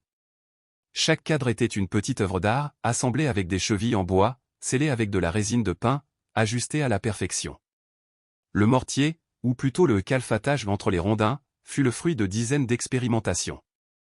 Emma découvrit que l'argile rouge extraite du ruisseau, mélangée à de la mousse séchée et à de la résine de pin, formait une pâte étonnamment efficace. Souple sous le froid, étanche au vent, elle épousait les formes irrégulières du bois. Mais la réussite dépendait de la texture, trop humide, le mélange se rétractait en séchant, trop sec, il n'adhérait pas. Elle appliquait cette pâte à la main, doigt nus, pressant la matière dans chaque interstice, lissant la surface jusqu'à ce qu'elle soit parfaitement uniforme. C'était un travail lent, méditatif. Les après-midi passaient ainsi, dans le silence rythmé du vent et du feu. Parfois, Max dormait à l'entrée, son souffle régulier se mêlant au craquement du bois. Selon le temps, elle ajustait la recette, un peu plus d'eau les jours secs, un peu moins quand l'humidité s'élevait. Chaque lot était pétri dans un grand bol de bois qu'elle avait elle-même sculpté, poli par l'usage jusqu'à devenir lisse comme la pierre. À la mi-décembre, les murs atteignaient près de 2 mètres. L'espace clos ressemblait enfin à un refuge. Emma pouvait se tenir debout à l'intérieur, lever les yeux vers le ciel visible à travers l'ouverture qui deviendrait un jour son toit. Déjà, la différence de température se faisait sentir, à l'intérieur, l'air restait plusieurs degrés plus doux. Elle passait désormais ses soirées dans la cabane, travaillant à la lueur d'un petit feu allumé dans l'angle où s'élèverait bientôt sa cheminée. Cette cheminée devint son projet le plus ambitieux. Elle choisit, un à un, des pierres plates résistantes à la chaleur, qu'elle lia entre elles avec le même mortier d'argile. Le foyer devait être parfaitement dimensionné, assez grand pour diffuser la chaleur, mais pas au point d'enfumer la pièce. Le conduit devait attirer la fumée sans étouffer la flamme. Alors Emma observa. Des heures entières, elle étudia les volutes de fumée, leur manière de s'échapper, de s'enrouler, de se disperser au vent. Elle modifia plusieurs fois la hauteur du mur arrière, l'angle du conduit, la taille de l'ouverture. Chaque essai, chaque ajustement la rapprochait du résultat idéal. Quand enfin le feu brûla droit et clair, sans fumée ni crépitement excessif, une chaleur douce remplit la cabane. Les flammes se reflétaient sur les murs encore nus, projetant des ombres dorées sur le bois neuf. Emma s'assit à même le sol, les mains tendues vers la chaleur. Pour la première fois depuis longtemps, elle sentit quelque chose d'immense, un mélange de fierté, de gratitude et de paix. Elle n'était plus une enfant perdue dans la montagne. Elle était bâtisseuse, apprentie du vent et du bois, forgeronne d'un abri né de la terre et du feu. Et dehors, dans la neige, Max veillait, son museau pointé vers la nuit, comme s'il savait que le pire était derrière eux, et qu'un nouveau chapitre venait de s'ouvrir, celui d'une jeune fille qui, seule face à la montagne, avait appris à créer la chaleur du foyer. Le toit représentait un défi d'une autre nature, une épreuve à la fois physique et intellectuelle, le sommet symbolique de tout ce qu'Emma avait entrepris depuis qu'elle avait posé la première pierre de sa cabane. Durant des semaines, elle avait étudié le problème, tournant et retournant dans sa tête 1000 solutions possibles. Un toit plat aurait certes été plus simple, mais il aurait accumulé la neige jusqu'à céder sous son poids. Trop incliné, En revanche, il deviendrait presque impossible à construire avec ses outils rudimentaires et ses ressources limitées. La réponse, comme souvent, se cachait dans les notes jaunies de son grand-père. Une simple structure en A, soutenue par une poutre faîtière centrale reposant sur les pignons. Des poutrelles plus petites viendraient s'y appuyer en travers, formant un squelette solide et capable d'évacuer la neige sans faiblir. Trouver la poutre idéale prit 3 jours entiers. Emma cherchait un tronc droit, robuste, assez long pour couvrir la largeur de la cabane avec un débord aux 2 extrémités. Elle finit par repérer un pin mort, colossal et bien droit parfait. Restait à accomplir l'impossible, le déplacer seul, sans grue ni treuil. Elle improvisa un système de rouleaux fait de rondins, fabriqua une corde de fortune avec des fibres de chanvre et de vieilles lanières, et, pouce après pouce, réussit à hisser le géant végétal jusqu'à sa construction. Mais le plus difficile restait à venir, le lever. Pendant des jours, elle répéta le processus mentalement, comme une chorégraphie périlleuse. Chaque mouvement devait être précis, calculé. Une erreur, et la poutre pouvait s'écraser, ruinant des semaines de travail, ou la tuer sur le coup. Le matin choisi pour l'épreuve, le ciel était d'un bleu limpide, le vent absent, l'air mordant mais calme. Emma avait tout préparé la veille, les supports taillés pour accueillir la poutre, les étais temporaires, l'échelle grossière qui lui permettrait d'atteindre la hauteur nécessaire. Lentement, méthodiquement, elle commença à lever l'un des côtés, le fixant avec soin avant de passer à l'autre. Le bois gémissait, la corde grinçait, la sueur perlait à ses tempes malgré le froid. Max, son fidèle compagnon, observait depuis la lisière du bois, inquiet, ses oreilles dressées, sentant instinctivement la tension du moment. Enfin, après des heures de lutte, la poutre se logea dans les encoches du pignon, parfaitement stable. Emma resta immobile un long instant, les bras tremblants, le souffle court, avant qu'un sourire immense n'éclaire son visage. Le cœur battant, elle leva les yeux vers cette colonne de force, symbole de sa persévérance. Le plus dur était accompli. Durant la semaine suivante, le toit prit forme. Des troncs plus petits vinrent relier la faîtière au sommet des murs, dessinant un réseau harmonieux et solide. Emma mesura, ajusta, assembla chaque pièce avec patience. Pour couvrir la structure, elle utilisa l'écorce des arbres tombés, décollant de larges plaques qu'elle disposa en couches superposées, comme des tuiles naturelles. Ces écailles végétales formaient une peau étanche, prête à affronter pluie et neige. Lorsque la semaine de Noël arriva, la cabane était achevée. 4 murs solides, une porte sommaire, 2 petites fenêtres, une cheminée fonctionnelle et un toit capable de défier les tempêtes. Ce n'était pas une maison au sens moderne, encore moins une œuvre d'architecture. Mais c'était un refuge. Étanche, solide, chaud. Un abri véritable contre les morsures de l'hiver montagnard. À l'intérieur, Emma aménagea peu à peu son espace. Un lit surélevé, garni d'un matelas de mousse et d'aiguilles de pin. Des tapis de fortune pour couvrir la terre battue. Des étagères rustiques taillées dans les chutes de bois.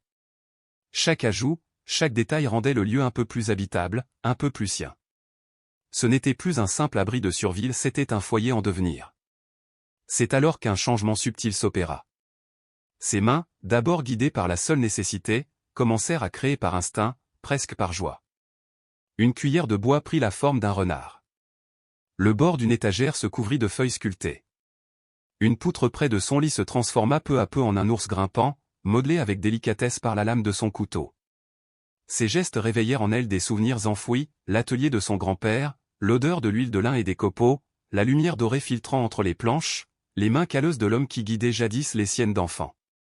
Elle revit son regard bienveillant, sa voix grave et douce. Le bois a sa propre volonté, ma petite. Ton rôle, ce n'est pas de le forcer à devenir ce que tu veux. Écoute-le. Découvre ce qu'il veut être. Ces mots résonnèrent dans la cabane silencieuse. Emma posa son couteau, observa les murs autour d'elle, et pour la première fois, elle vit non pas du travail à terminer, mais des promesses de beauté cachées partout. Les cadres des fenêtres pouvaient devenir des œuvres d'art. Les nœuds dans les rondins pouvaient révéler des formes d'animaux ou de visages. Les poutres pouvaient se courber avec grâce plutôt que d'être simplement droites. Elle se mit à orner les coins de la pièce de motifs discrets, une rosace sculptée à la jonction de 2 poutres, des courbes élégantes au rebord des appuis de fenêtres, des silhouettes d'écureuils et de chouettes jaillissant des imperfections du bois. Chaque détail semblait rendre hommage à la forêt qui l'abritait. Puis vint le moment où son regard se posa sur le manteau de cheminée. Le bloc de chêne qu'elle avait choisi était noueux, presque difforme, tordu par des années de croissance irrégulière. Beaucoup auraient jeté ce morceau inutile. Mais Emma y vit autre chose, une vision. Dans les spirales du bois, elle distingua le contour d'un aigle, elle déployait, tête levée vers le ciel. Cette image s'imposa à elle comme une évidence.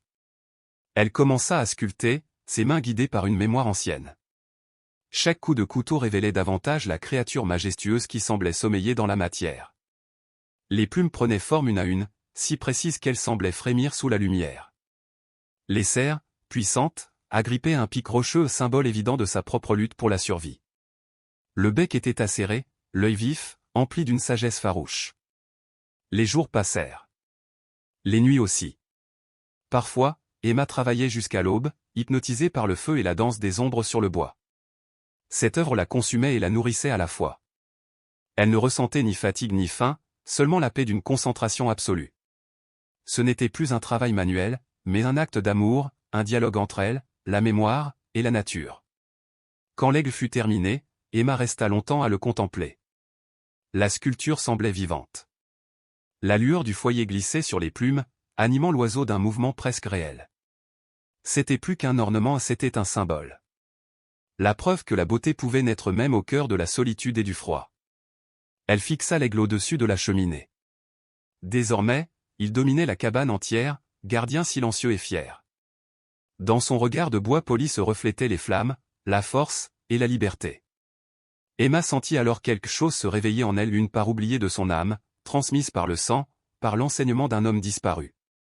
Ce dont qu'elle croyait perdu avait survécu, caché dans ses mains, attendant ce moment pour renaître.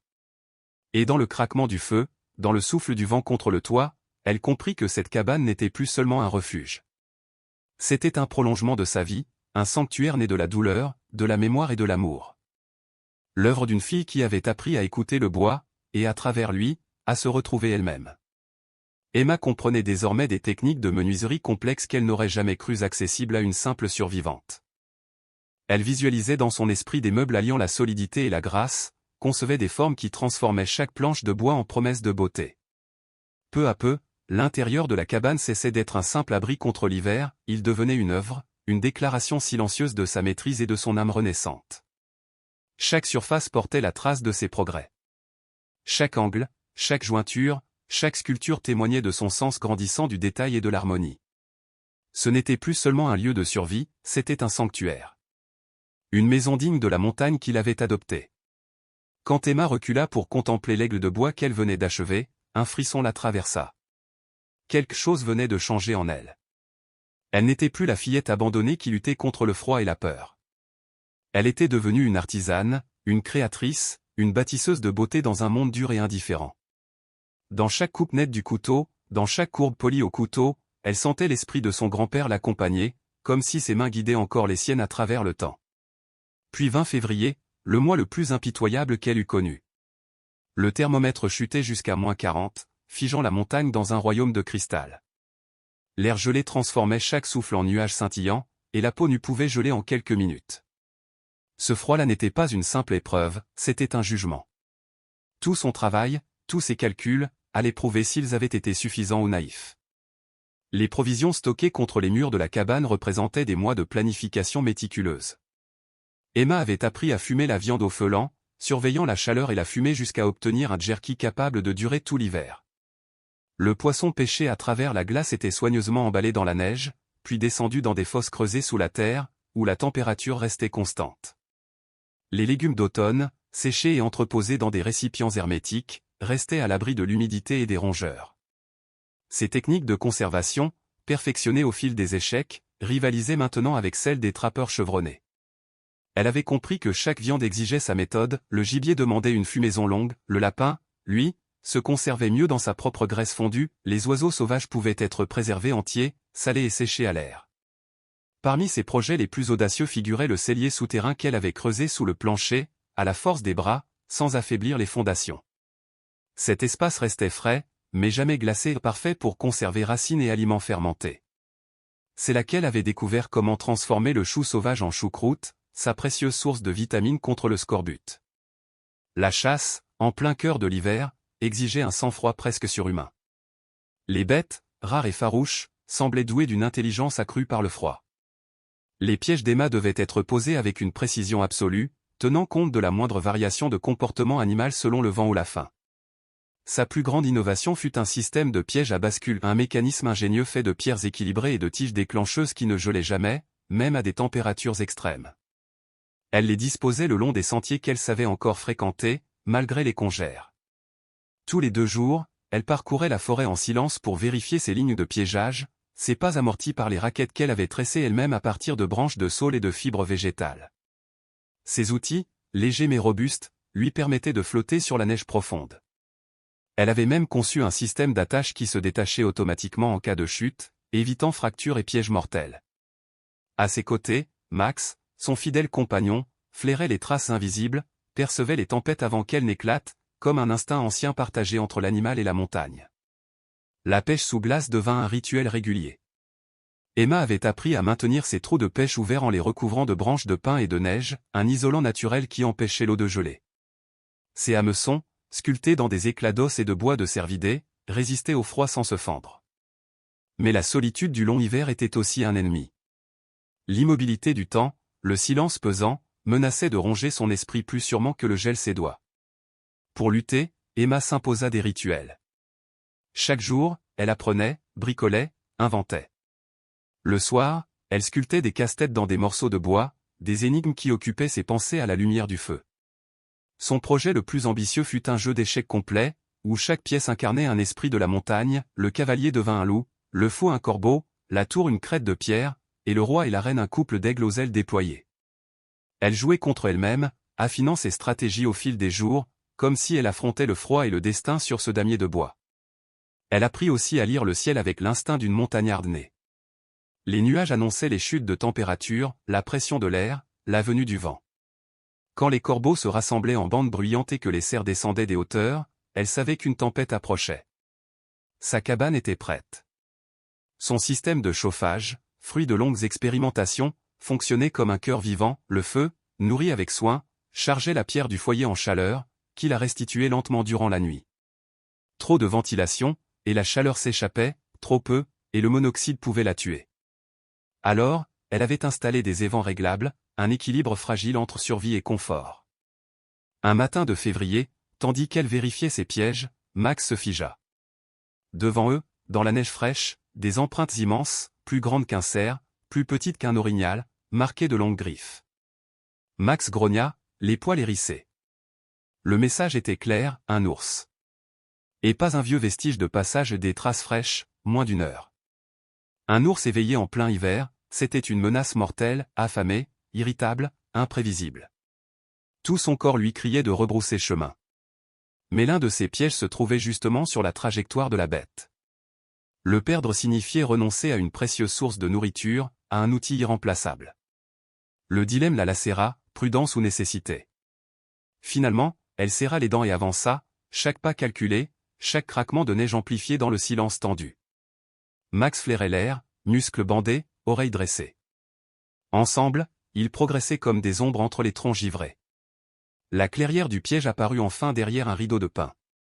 Le dispositif semblait intact, mais le leur avait disparu, arraché avec une étrange délicatesse. Quelque chose d'énorme avait dérobé la passe sans déclencher le mécanisme. Emma s'accroupit pour replacer un nouveau morceau de viande, quand un grondement sourd fendit l'air. Derrière un tronc couché, à 30 mètres à peine, une masse se redressa, un grizzly, maigre, la fourrure hirsute, les yeux fous de faim. Le monde se contracta autour d'elle, chaque battement de son cœur résonna comme un tambour. Le moindre faux mouvement pouvait signer leur fin. L'arbre le plus proche était trop loin. Courir reviendrait à inviter la mort. Faire face? Risquer. Elle n'avait ni fusil ni répulsif, seulement un couteau et son courage. L'animal s'approcha, balançant sa tête massive. Max se plaça instinctivement entre elle et le monstre, le corps tendu, les crocs découverts. « Non, Max, reste !» cria-t-elle d'une voix brisée. Mais le chien bondit. Il se jeta sur le cou de la bête avec une rage désespérée. L'ours, surpris, leva ses pattes, cherchant à l'écraser. Emma profita de l'instant pour reculer, cherchant frénétiquement une arme. Ses doigts trouvèrent une branche morte. Une arme dérisoire face à une montagne de chair et de griffes, mais c'était tout ce qu'elle avait. Le grizzly finit par atteindre Max d'un coup terrible, le projetant dans la neige. Emma hurla, le son déchirant l'air glacé, un cri de terreur, de défi, d'amour. Le monstre tourna la tête vers elle. Max, ensanglanté, se releva pourtant, vacillant, mais prêt à recommencer. Emma brandit la branche, gesticulant, criant de toutes ses forces pour attirer l'attention du prédateur. Le vacarme le troubla. Il hésita, partagé entre sa faim et la confusion. Dans ce court instant de répit, Emma lança la branche de toutes ses forces, droit vers son visage.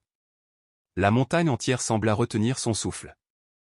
La manœuvre naquit de la peur plus que de la réflexion, mais le mouvement fut si instinctif qu'il atteignit le museau de l'ours avec une force suffisante pour le faire reculer en grognant. L'animal leva une patte vers son visage, pris de douleur et de surprise. Emma profita de l'ouverture pour s'éloigner en biais, non pas pour fuir, mais pour contourner le monstre et regagner le sentier menant à la cabane. Max, son compagnon fidèle, bondit soudain, mordant la patte arrière de la bête avant de se retirer d'un bond agile pour éviter la riposte.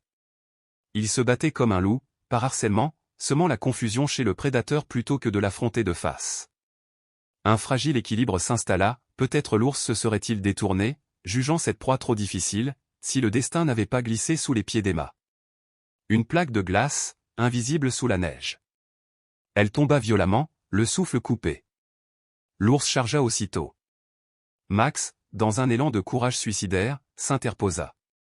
Il se jeta contre la tête du monstre, les crocs plantés dans son oreille. Le hurlement de douleur fit vibrer la montagne entière. D'un revers, l'ours projeta le chien contre un tronc d'arbre. Le choc résonna comme un coup de tonnerre. Emma se releva tant bien que mal, le couteau tremblant dans sa main. Elle savait que cette lame, frêle et courte, ne servirait à rien contre la masse de muscles et de rage qui lui faisait face. L'ours, une oreille ensanglantée, pivota de nouveau vers elle. Puis un claquement déchira l'air sec, brutal, irréel. Un coup de feu. Puis un second. Le monstre hésita, ses yeux fouillant les bois à la recherche de cette nouvelle menace. Un troisième tir fit jaillir la neige à ses pieds. Grognant, il recula, puis s'enfuit enfin dans un fracas de branches brisées. Emma resta figée, haletante, le couteau toujours levé. Le silence retomba, épais et irréel. D'où venaient ces tirs? Qui, dans cette immensité glacée, pouvait chasser au cœur de l'hiver? Elle courut vers Max. Le chien gémissait, sa patte pendait à un angle inquiétant, et le sang teintait la neige autour de lui. Elle déchira une bande de tissu de sa veste pour faire un bandage de fortune, ses mains tremblant entre peur et urgence. C'était moins une, lança une voix grave derrière elle. T'as eu de la chance que je suivais la même bête. Emma se retourna d'un bond, se plaçant entre le chien et l'inconnu. Un vieil homme se tenait à une vingtaine de mètres, fusil à la main, pointé vers le ciel. Sa barbe grise était durcie par le givre, son manteau élimé portait les marques de plusieurs hivers. « Calme-toi, dit-il d'un ton apaisant. Je ne te veux aucun mal. Mais ton chien a besoin de soins, et t'es loin de tout ici. Moi, c'est Frank Thomas. Ma cabane est à 2000 à l'est.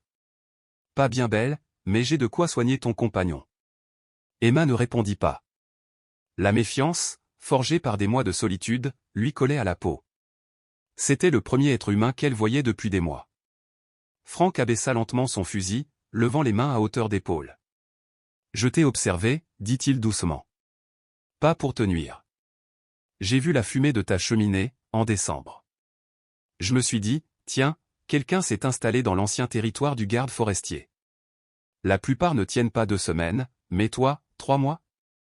Pas mal. » Emma garda le silence, concentrée sur Max. Son esprit hésitait entre 2 dangers, celui de faire confiance à un inconnu, ou celui de perdre l'animal qui avait tout risqué pour elle. « Ma cabane est près du vieux bosquet de pins, » dit-elle enfin d'une voix rauque d'émotion et d'inactivité. « Tu peux m'aider à le transporter jusque-là? » Frank hocha la tête. « On va d'abord le stabiliser, ensuite on bougera. Et puis tu m'expliqueras ce que fait une gamine à construire des maisons dans la neige comme une pionnière. » Ils travaillèrent ensemble dans le froid mordant. Frank improvisa un bandage plus solide avec des gestes précis. Ses mains, calleuses mais sûres, trahissaient une longue expérience de la survie. « C'est un bon chien, murmura-t-il. Courageux comme pas deux. On va le remettre sur pattes. » Emma observait attentivement chacun de ses mouvements, prête à défendre Max au moindre faux pas. Mais peu à peu, la douceur de l'homme, la rigueur de ses gestes et son respect du vivant firent tomber sa garde. « Tu as fait quelque chose de remarquable ici, » dit Frank en ajustant le bandage. 50 ans que j'arpente ces montagnes, j'ai jamais vu une enfant se bâtir une vie de ses mains. James serait fier. Le nom frappa Emma comme une étincelle. Vous connaissiez mon grand-père? Le vieil homme sourit, un éclat chaleureux sous les cristaux de glace de sa barbe. James Carleton? Le meilleur garde forestier que cette montagne ait connu. Et un ami loyal. Quand j'ai vu la sculpture de l'aigle au-dessus de ta cheminée, j'ai su tout de suite. C'était sa patte. Tu tailles le bois comme lui. La cabane de Frank contrastait avec celle d'Emma. Là où la sienne respirait la créativité, l'équilibre entre l'art et la nature, la sienne semblait taillée pour la guerre, des rondins assemblés avec une précision militaire, des fenêtres servant de poste d'observation, une entrée en entonnoir pour contrôler l'accès.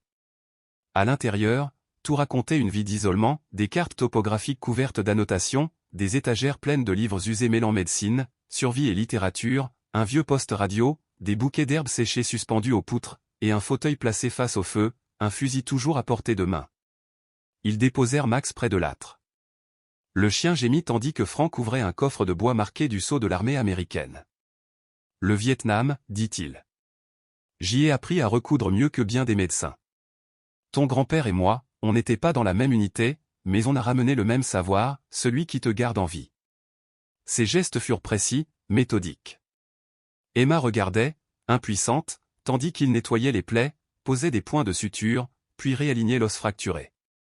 17 points, annonça-t-il. Et une fracture nette. Avec un peu de repos, ça guérira droit.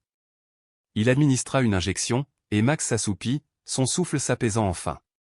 La première chose qu'un infirmier apprend, c'est que soulager la douleur, c'est déjà sauver une vie, dit Frank. Même quand le patient ne parle pas. Puis, il se tourna vers Emma, la scrutant pour la première fois avec une attention nouvelle. Il vit la transformation, la fillette fragile qu'elle avait été s'était effacée. Ses mains portaient la force du travail, son regard la vigilance de ceux qui ne se fient qu'à eux-mêmes. « T'as les yeux de James, murmura-t-il. Et sa tête de mule, aussi. Il prépara 2 tasses de thé aux aiguilles de pin et en fit glisser une vers elle. La dernière fois que j'ai entendu parler de ta famille, ta mère, Olivia, était à Denver. Elle avait épousé un type de bureau, je crois. Le simple nom d'Olivia fit trembler la voix d'Emma. Les mots jaillirent, hachés, douloureux, la maladie de sa mère, les factures, le désespoir de son père, puis cette route de montagne et l'abandon. Frank l'écouta en silence, sans jugement. Quand elle eut fini, il resta immobile, les yeux perdus dans le feu. La montagne révèle qui on est, dit-il enfin. Certains se brisent. D'autres deviennent plus forts. Et toi, tu portes le sang de ton grand-père. La tempête éclata dans la nuit, hurlant contre les vitres, ensevelissant le monde. 3 jours durant, ils restèrent confinés dans la cabane.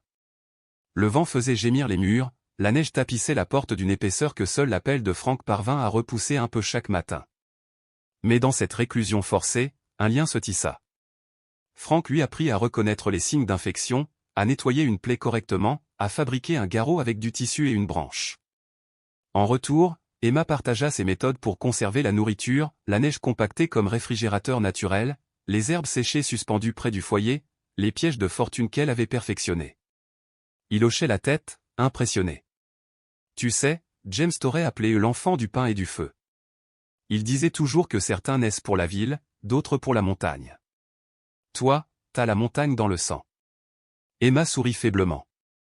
Le vent dehors rugissait comme un océan, mais pour la première fois depuis longtemps, elle ne se sentit plus seule. Le 3e matin, la tempête s'était apaisée. Le silence du monde enneigé avait la pureté d'un commencement. Emma ouvrit la porte et sentit sur sa peau l'air glacé, vibrant d'une paix nouvelle. Derrière elle, Max dormait paisiblement, son flanc se soulevant à un rythme régulier. Frank la rejoignit sur le seuil, une tasse de thé fumant entre les mains. « La montagne t'a choisi, dit-il simplement. Et tu l'as choisi en retour. » Emma hocha la tête. Au-delà des sapins étincelants, le sentier vers sa propre cabane l'attendait. Mais cette fois, elle savait qu'elle n'était plus seulement la survivante d'un abandon. Elle était devenue la gardienne d'un héritage, celui de James Carleton, celui d'une lignée qui faisait face aux tempêtes, un feu allumé au cœur de la glace. Et quelque part, dans le souffle du vent, elle crut entendre une voix familière, douce et fière, murmurer. Continue, petite. La montagne veille sur toi. Au fil des jours, Max retrouva peu à peu ses forces. Sa patte blessée, encore fragile, l'obligeait à se déplacer sur 3 jambes, mais son appétit et sa vitalité renaissaient. Emma, attentive et inventive, lui confectionna un harnais de fortune pour soutenir son poids lorsqu'il reprendrait la route vers la cabane, une fois la tempête apaisée. Chaque matin et chaque soir, la radio de Frank grésillait, diffusant des bulletins météo qu'il écoutait religieusement. Au 4e jour, il annonça la bonne nouvelle, le ciel se dégageait enfin, et le voyage serait possible dès l'après-midi. Frank sortit alors une carte topographique jaunie par les années. « Ton grand-père, expliqua-t-il, a passé 20 ans à arpenter ces montagnes. Il a marqué sur cette carte chaque abri d'urgence et chaque cache de ravitaillement. » Du bout du doigt, il montra une série de croix dispersées à travers le relief. Quand le service a réduit ses effectifs dans les années 90, tout cela a été oublié. Mais James, lui, a continué à les entretenir seul, même après sa retraite. Il indiqua un point tout près de l'endroit où Emma avait construit sa cabane. « C'est pour ça que tu as trouvé ces outils dans cette grotte. Ce n'est pas une coïncidence. Le sang reconnaît le sang, même quand la mémoire l'ignore. » Le retour fut lent, épuisant. Max devait s'arrêter souvent, haletant, et Frank portait la majeure partie des provisions pendant qu'Emma soutenait le chien grâce au harnais.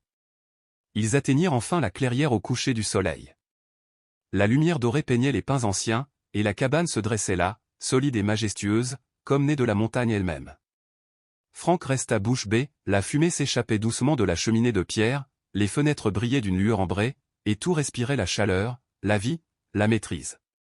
Ce qui avait commencé comme un simple abri de survie était devenu une œuvre d'art, un témoignage de la résilience humaine.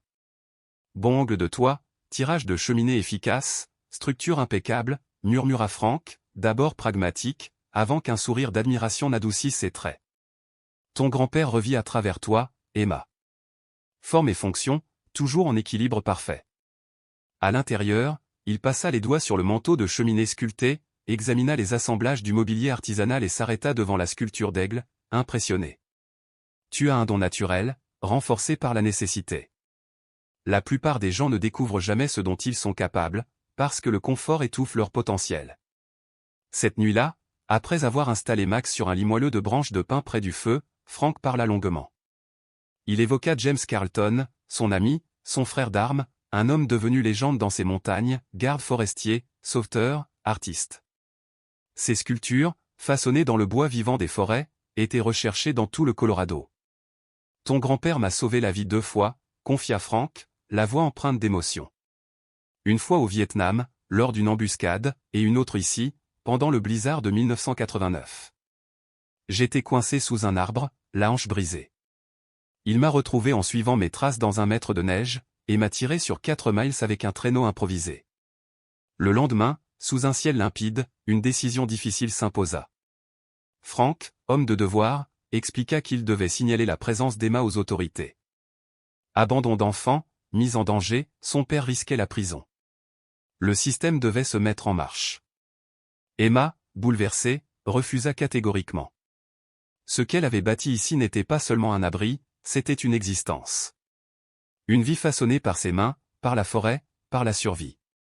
L'idée de retourner à leur monde lui paraissait insensée, leur système, dit-elle, n'a pas les règles claires de la montagne. Ici, si tu travailles, si tu respectes l'équilibre, tu vis.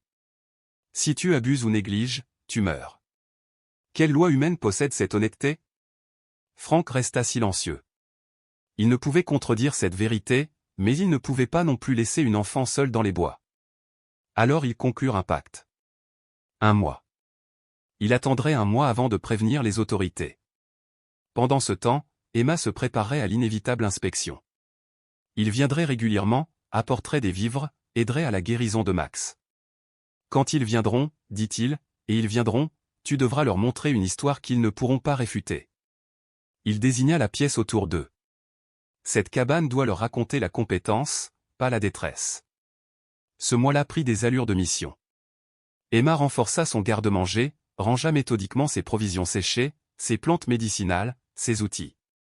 Elle perfectionna la ventilation, optimisa le tirage du poêle et ajouta de petits détails ingénieux qui témoignaient d'une maîtrise rare.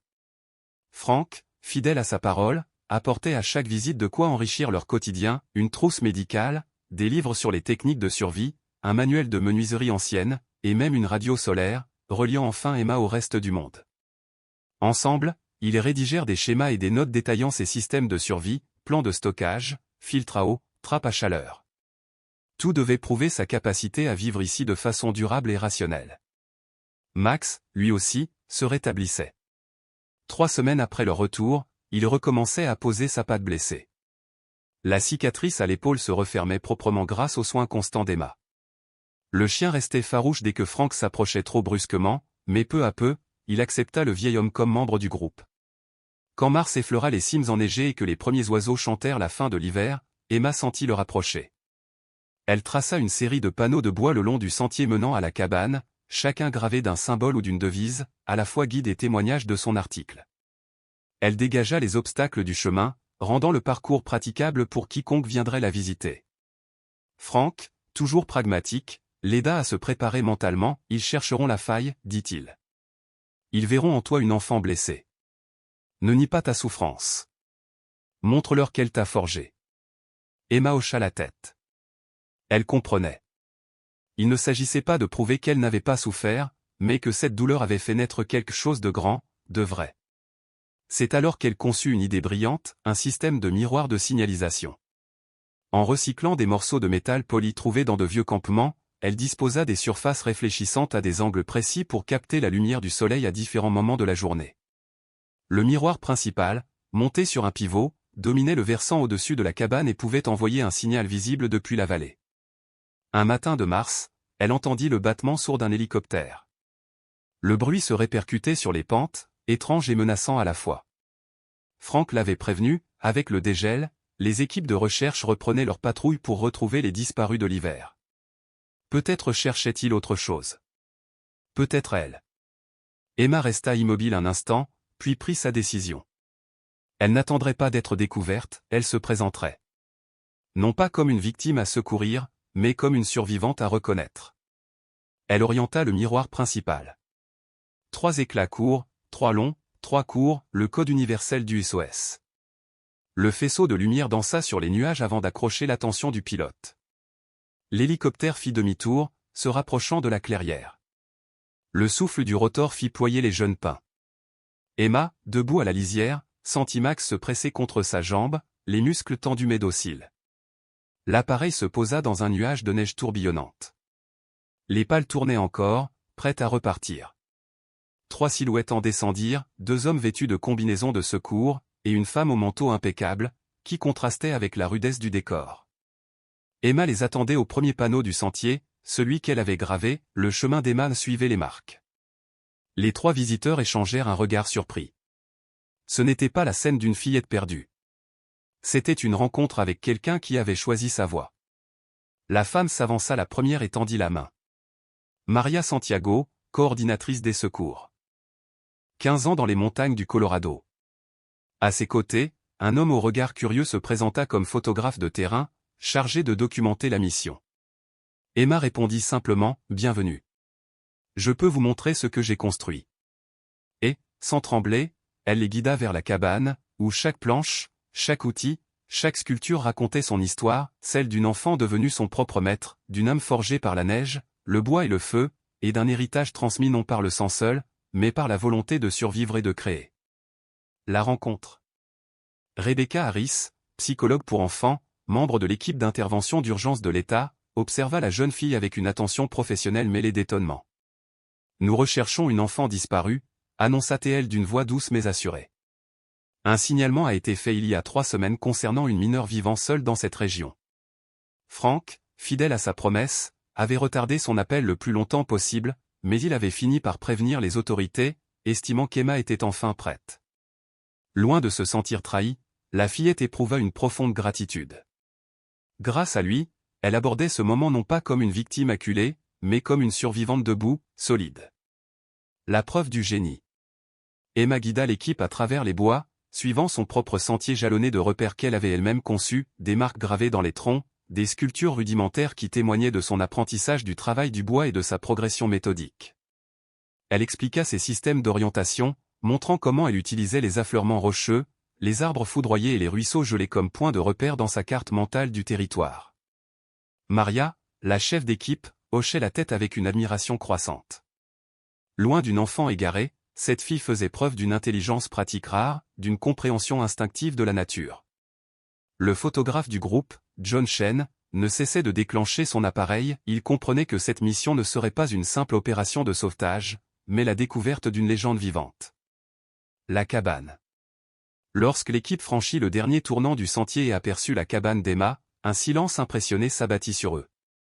La construction se dressait dans la lumière d'hiver comme un témoignage de volonté pure, des murs de rondins parfaitement ajustés reposant sur une fondation de pierre, un toit à double pente conçu pour supporter la neige, des fenêtres bien orientées pour capter la lumière du matin, et, au-dessus, un mince filet de fumée s'échappant d'une cheminée de granit. « Tu as construit ça toi-même » murmura la docteure Harris, incapable de dissimuler son incrédulité. Emma hocha la tête avec un léger sourire empreint de fierté. « Avec les notes de mon grand-père. Il a été garde forestier ici pendant 20 ans. James Carlton. » Un éclair de reconnaissance passa dans les yeux de Maria. « Carlton, dit-elle. J'ai appris les techniques de survie en montagne à partir de ses protocoles. Son manuel est encore obligatoire pour les nouvelles recrues. À l'intérieur du refuge. » Dès qu'ils franchirent le seuil, le scepticisme des sauveteurs se transforma en respect. Emma leur montra ses systèmes de conservation alimentaire, ses méthodes de collecte et de purification d'eau, les plans détaillés qu'elle avait dressés du secteur, et les multiples outils façonnés à la main à partir des restes de son grand-père. Max, son fidèle compagnon, restait à ses côtés, son regard calme et vigilant trahissant la loyauté d'un protecteur plus qu'un simple chien. Au-dessus de la cheminée, la sculpture d'un aigle attirait irrésistiblement les regards. La docteure Harris s'approcha, fascinée par la grâce de la pièce. « Cet aigle représente quelque chose d'important pour toi, n'est-ce pas ?» Emma hocha la tête.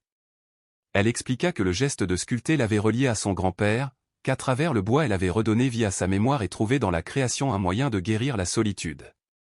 La psychologue, habituellement distante, notait ces mots avec une gravité mêlée d'émotion. Cet enfant ne parlait pas en victime. Elle parlait en bâtisseuse, en héritière d'un savoir ancien. Le poids du passé. « Et ton père » demanda finalement la docteure Harris, avec prudence. Emma inspira profondément avant de répondre. « Mon père m'a laissé ici pour mourir. Il était brisé par la mort de ma mère et par la ruine. Je comprends pourquoi il l'a fait, mais je ne peux pas encore lui pardonner. » Le silence qui suivit pesa lourd dans la pièce. Harris sentit son masque professionnel se fissurer. Elle avait devant elle une enfant qui, au lieu d'être détruite par le traumatisme, avait puisé dans sa douleur une force rare. Emma était devenue ce que la plupart des adultes ne parviennent jamais à être, lucides sur leurs blessures, mais debout malgré elles. Les trois demandent. Tandis que l'équipe délibérait à voix basse, Emma prépara du thé aux aiguilles de pin, selon la recette perfectionnée par Frank avec quelques herbes locales. Elle savait que la décision était déjà prise, elle devait redescendre. Quand Maria revint vers elle, la voix douce mais ferme, Emma écouta sans broncher. « Emma, tu dois venir avec nous. Il y a des procédures légales inévitables, surtout en ce qui concerne ton père. » La jeune fille hocha la tête calmement. « Je comprends. Mais j'ai 3 demandes. » Les sauveteurs échangèrent un regard surpris. « D'abord, Max vient avec moi. Ce n'est pas un simple animal, c'est grâce à lui que je suis encore en vie. » Elle posa la main sur la tête du chien, sentant sous ses doigts la chaleur rassurante de son compagnon. « Ensuite, je veux que ma cabane soit protégée. Ce n'est pas juste un abri. C'est le prolongement du travail de mon grand-père, son héritage vivant. » Maria hocha la tête. Le service forestier a des protocoles pour préserver les structures à valeur historique. Celle-ci les respecte sans aucun doute. Et enfin, dit Emma, les yeux fixés sur le feu, je veux revoir mon père. Pas pour le pardonner. Pas encore. Mais pour qu'il voie ce que j'ai construit après qu'il m'a abandonné. Qu'il sache que j'ai survécu. Pas malgré lui, mais grâce à ce que je suis devenu. Un silence respectueux suivit. La docteure Harris approuva lentement. Nous pourrons organiser cela, sous supervision. Ce pourrait être bénéfique pour vous deux. Le départ. Le départ d'Emma ne fut pas précipité. Elle prit le temps de rassembler les objets essentiels, les outils de son grand-père, son journal détaillant chaque étape de sa survie, et de petites sculptures symbolisant les moments charnières de son parcours. Chacun de ces objets, soigneusement emballés, représentait un fragment de la vie qu'elle quittait derrière elle. Max, conscient de la gravité du moment, ne s'éloignait pas d'elle. Quand tout fut prêt, Emma se posta dans l'embrasure de la porte, le regard perdu dans la lumière dorée du soir. Elle grava dans sa mémoire chaque détail, la façon dont la lumière filtrait à travers les fenêtres, la texture rugueuse des murs de bois, l'aigle de bois qui semblait veiller sur elle. « Je reviendrai », murmura-t-elle. Ce n'est pas un adieu. Retour à la civilisation. L'hélicoptère s'éleva dans un fracas de vent et de pales. En 1 heure, Emma vit s'éloigner le monde qu'elle avait bâti de ses mains, la montagne, la forêt, la rivière gelée. Sous elle, les étendues sauvages se transformaient peu à peu en villages, puis en routes, puis en banlieues. Chaque minute l'éloignait un peu plus de la simplicité honnête de la nature. Le centre des services sociaux du comté l'accueillit dans une lumière crue et impersonnelle. Les murs beiges, le vrombissement des néons, l'odeur du désinfectant, tout semblait étouffant après la pureté de l'air des montagnes.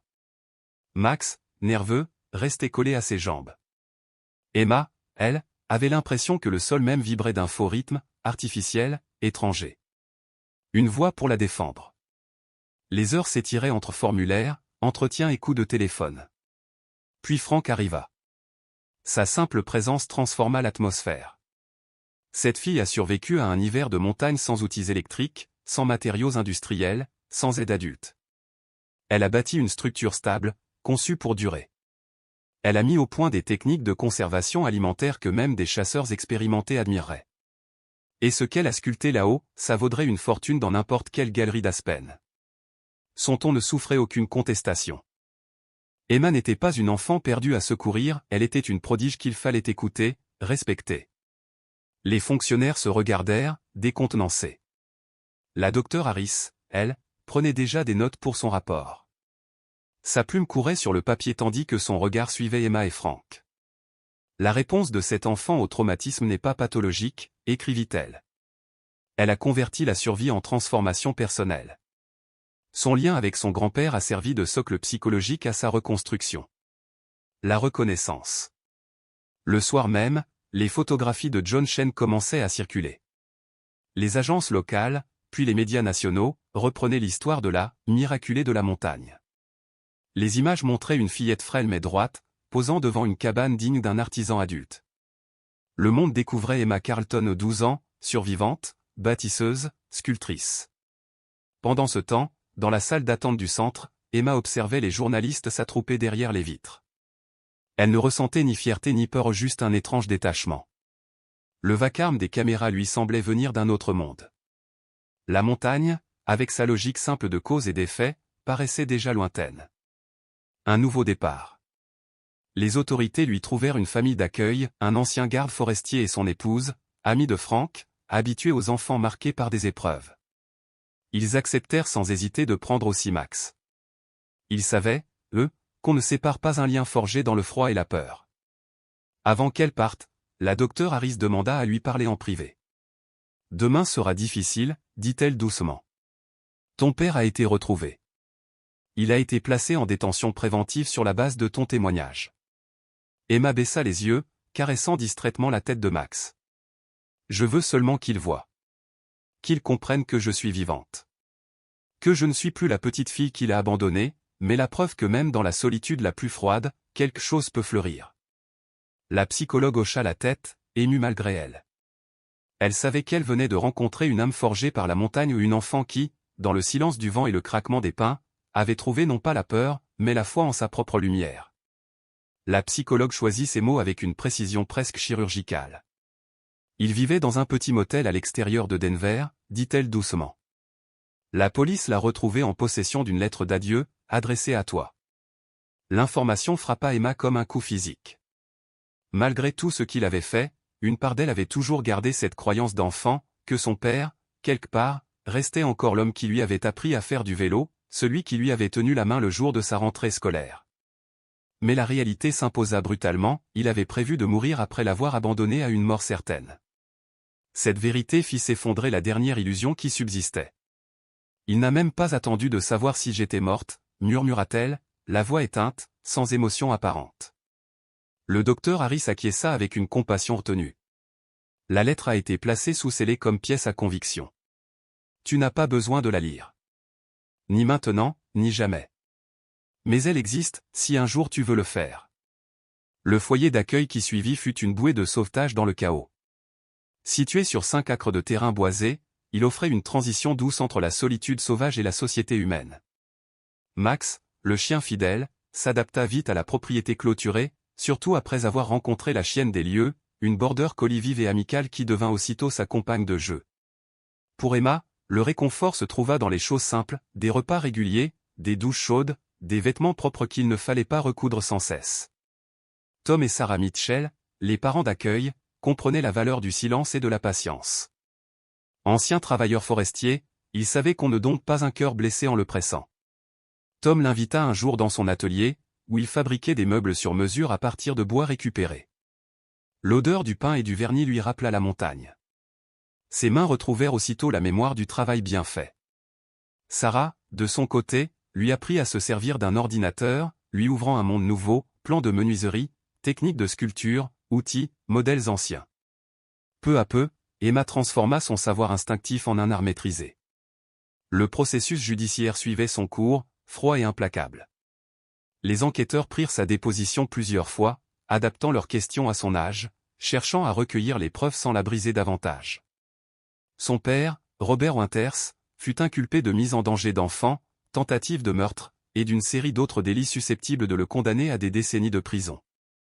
3 semaines après son retour à la civilisation, le rendez-vous qu'Emma avait demandé avec lui fut enfin accordé. La salle de rencontre du centre de détention pour mineurs avait été soigneusement préparée, présence discrète de la sécurité, micro dissimulé, et la psychologue installée non loin, attentive mais non intrusive. Emma attendait à la table rectangulaire, Max couché à ses pieds. Il avait fallu que Frank intervienne pour convaincre les autorités de laisser le chien entrer, il était, expliqua-t-il, l'ancrage émotionnel de la fillette. Quand Robert Winters entra, Emma eut du mal à le reconnaître. L'homme fort et confiant de ses souvenirs n'était plus qu'une ombre, un spectre au dos voûté, aux joues creusées, portant le poids invisible d'une culpabilité sans fond. Ses yeux, deux puits sombres, semblaient avoir épuisé toute lumière. Il s'assit en silence, les poignets encore entravés, et leva timidement le regard, s'attendant à y lire la haine. Mais ce qu'il trouva en face de lui fut bien plus déstabilisant, une calme assurance, une maturité grave qui n'avait rien d'enfantin. Le silence s'étira, lourd d'années perdues. Puis Robert parla. Je pensais te rendre service, dit-il d'une voix brisée. Je me suis convaincu qu'une mort rapide dans la nature serait plus douce que de me voir sombrer, perdre notre maison, mon travail, ma tête. Je ne pouvais plus être le père que tu méritais. Emma l'écouta sans ciller. La montagne lui avait appris qu'il fallait tout entendre avant de répondre. Les réactions précipitées étaient fatales là-haut. Elle vit dans cet homme brisé non plus un monstre, mais un esprit déformé par la douleur. La dépression avait tordu sa perception du monde jusqu'à lui faire croire que l'abandon était une forme d'amour. Tu t'es trompé sur moi, dit-elle enfin. Sa voix claire et ferme coula comme un ruisseau de montagne. Tu ne voyais en moi qu'une enfant sans défense, quelqu'un à protéger. Tu n'as jamais pris le temps de regarder vraiment. Elle sortit alors une petite boîte en bois et la posa entre eux. Une de ses dernières créations, façonnée dans l'atelier de Tom pendant les semaines d'attente. Robert l'ouvrit d'une main tremblante. À l'intérieur reposait un aigle en plein vol, sculpté avec une précision stupéfiante, planant au-dessus d'une miniature de la cabane d'Emma. J'ai construit ça après que tu m'as laissé mourir, dit-elle en désignant la sculpture. Pas seulement l'aigle, mais la cabane, la vie qui va avec. C'est là que j'ai découvert qui j'étais vraiment, quand tout le reste avait disparu. Les larmes coulèrent sans bruit sur les joues de Robert. Son doigt glissa sur les plumes finement gravées. Ce qu'il tenait entre ses mains était bien plus qu'une œuvre, c'était la preuve vivante que sa fille avait transformé la douleur en création. Le sang de grand-père coule plus fort en moi que tu ne l'imaginais, ajouta Emma. La montagne m'a appris des choses sur moi-même que je n'aurais jamais su ailleurs. Je ne dis pas que ce que tu as fait était juste, ça ne l'était pas. Mais je ne suis plus celle que tu croyais. Robert referma la boîte avec précaution et la poussa vers elle. Je ne la mérite pas, murmura-t-il. Emma secoua la tête et la laissa au milieu de la table. Garde-la. Pas comme un pardon et je n'en suis pas encore là, mais comme un rappel, tu t'es trompé sur moi, sur ce que je pouvais endurer, sur qui je suis. La rencontre dura moins d'une demi-heure, mais ses répercussions s'étendraient sur des années. Pour Robert, ce fut le premier pas vers une autre forme d'expiation, un traitement psychiatrique approfondi, et la reconnaissance de la maladie qui avait ravagé son esprit. Pour Emma, ce fut la fermeture du dernier cercle, elle parvint enfin à distinguer le père de son enfance de l'homme brisé qui l'avait abandonné. Quand le printemps s'installa sur les pentes de la montagne, Emma se prépara à y retourner. Les batailles juridiques avaient abouti à une décision sans précédent. En raison de ses compétences démontrées, de son lien unique avec l'héritage de son grand-père et du soutien indéfectible de Frank et du docteur Harris, elle obtint une émancipation partielle. Elle pouvait vivre dans la cabane, sous la tutelle légale de Frank. Le lieu fut même classé site historique, reconnu comme un exemple exceptionnel de construction artisanale et comme un hommage à l'ancien garde forestier James Carleton et à sa petite-fille, la jeune bâtisseuse. Les responsables des services forestiers, d'abord sceptiques, devinrent les défenseurs les plus ardents de ce refuge après avoir vu de leurs yeux le génie d'Emma et la perfection de ses techniques inspirées des pionniers. Lorsqu'Emma et Max regagnèrent enfin la clairière, accompagnés de Frank et d'une petite équipe, la cabane se dressait intacte, telle qu'elle l'avait laissée. Le soleil de fin d'après-midi filtrait à travers les pins séculaires, jetant sur les murs de rondins et la fondation de pierre un damier d'or et d'ombre. À côté de la porte, une plaque de bronze scintillait. Cabane d'Emma construite par Emma Winters, 12 ans, durant 120 jours de solitude. Hiver 2023 à 2024. Témoignage de la résilience humaine et de l'héritage durable du garde forestier James Carleton. Emma passa ses doigts sur les lettres gravées, sentant la réalité de ce qu'elle avait accompli. Ce qui avait commencé comme une lutte désespérée pour survivre était devenu un symbole de transformation, un message gravé dans le bois et la pierre pour tous ceux qui traverseraient leur propre désert intérieur. Frank, observant la scène, dit simplement. La montagne donne ce dont on a besoin, pas ce qu'on veut. Peu de gens comprennent la différence. Emma hocha la tête. Cette vérité vibrait au plus profond d'elle. La montagne lui avait donné le froid pour la tremper de courage, la solitude pour qu'elle découvre sa voie, le danger pour révéler sa force. Elle l'avait dépouillé de tout, mais en retour, elle lui avait offert l'essentiel, la connaissance de soi. Max bondit à l'intérieur de la cabane, la patte autrefois blessée désormais solide, débordant d'énergie et de joie. Emma franchit à son tour le seuil, lentement, savourant ce moment suspendu entre passé et avenir. Au-dessus de la cheminée, l'aigle veillait toujours, elle déployait, figée dans un vol éternel. Symbole de liberté, rappelle que parfois, l'abandon n'est qu'une autre forme de délivrance. Elle était chez elle. Non pas malgré ce qu'elle avait vécu, mais à cause de ce qu'elle avait traversé. Le cercle était complet, du grand-père à la petite-fille, de la vallée à la montagne, de la perte à la création. Emma Winters entra pleinement dans la maison qu'elle avait bâtie de ses propres mains, prête à écrire le prochain chapitre de sa vie.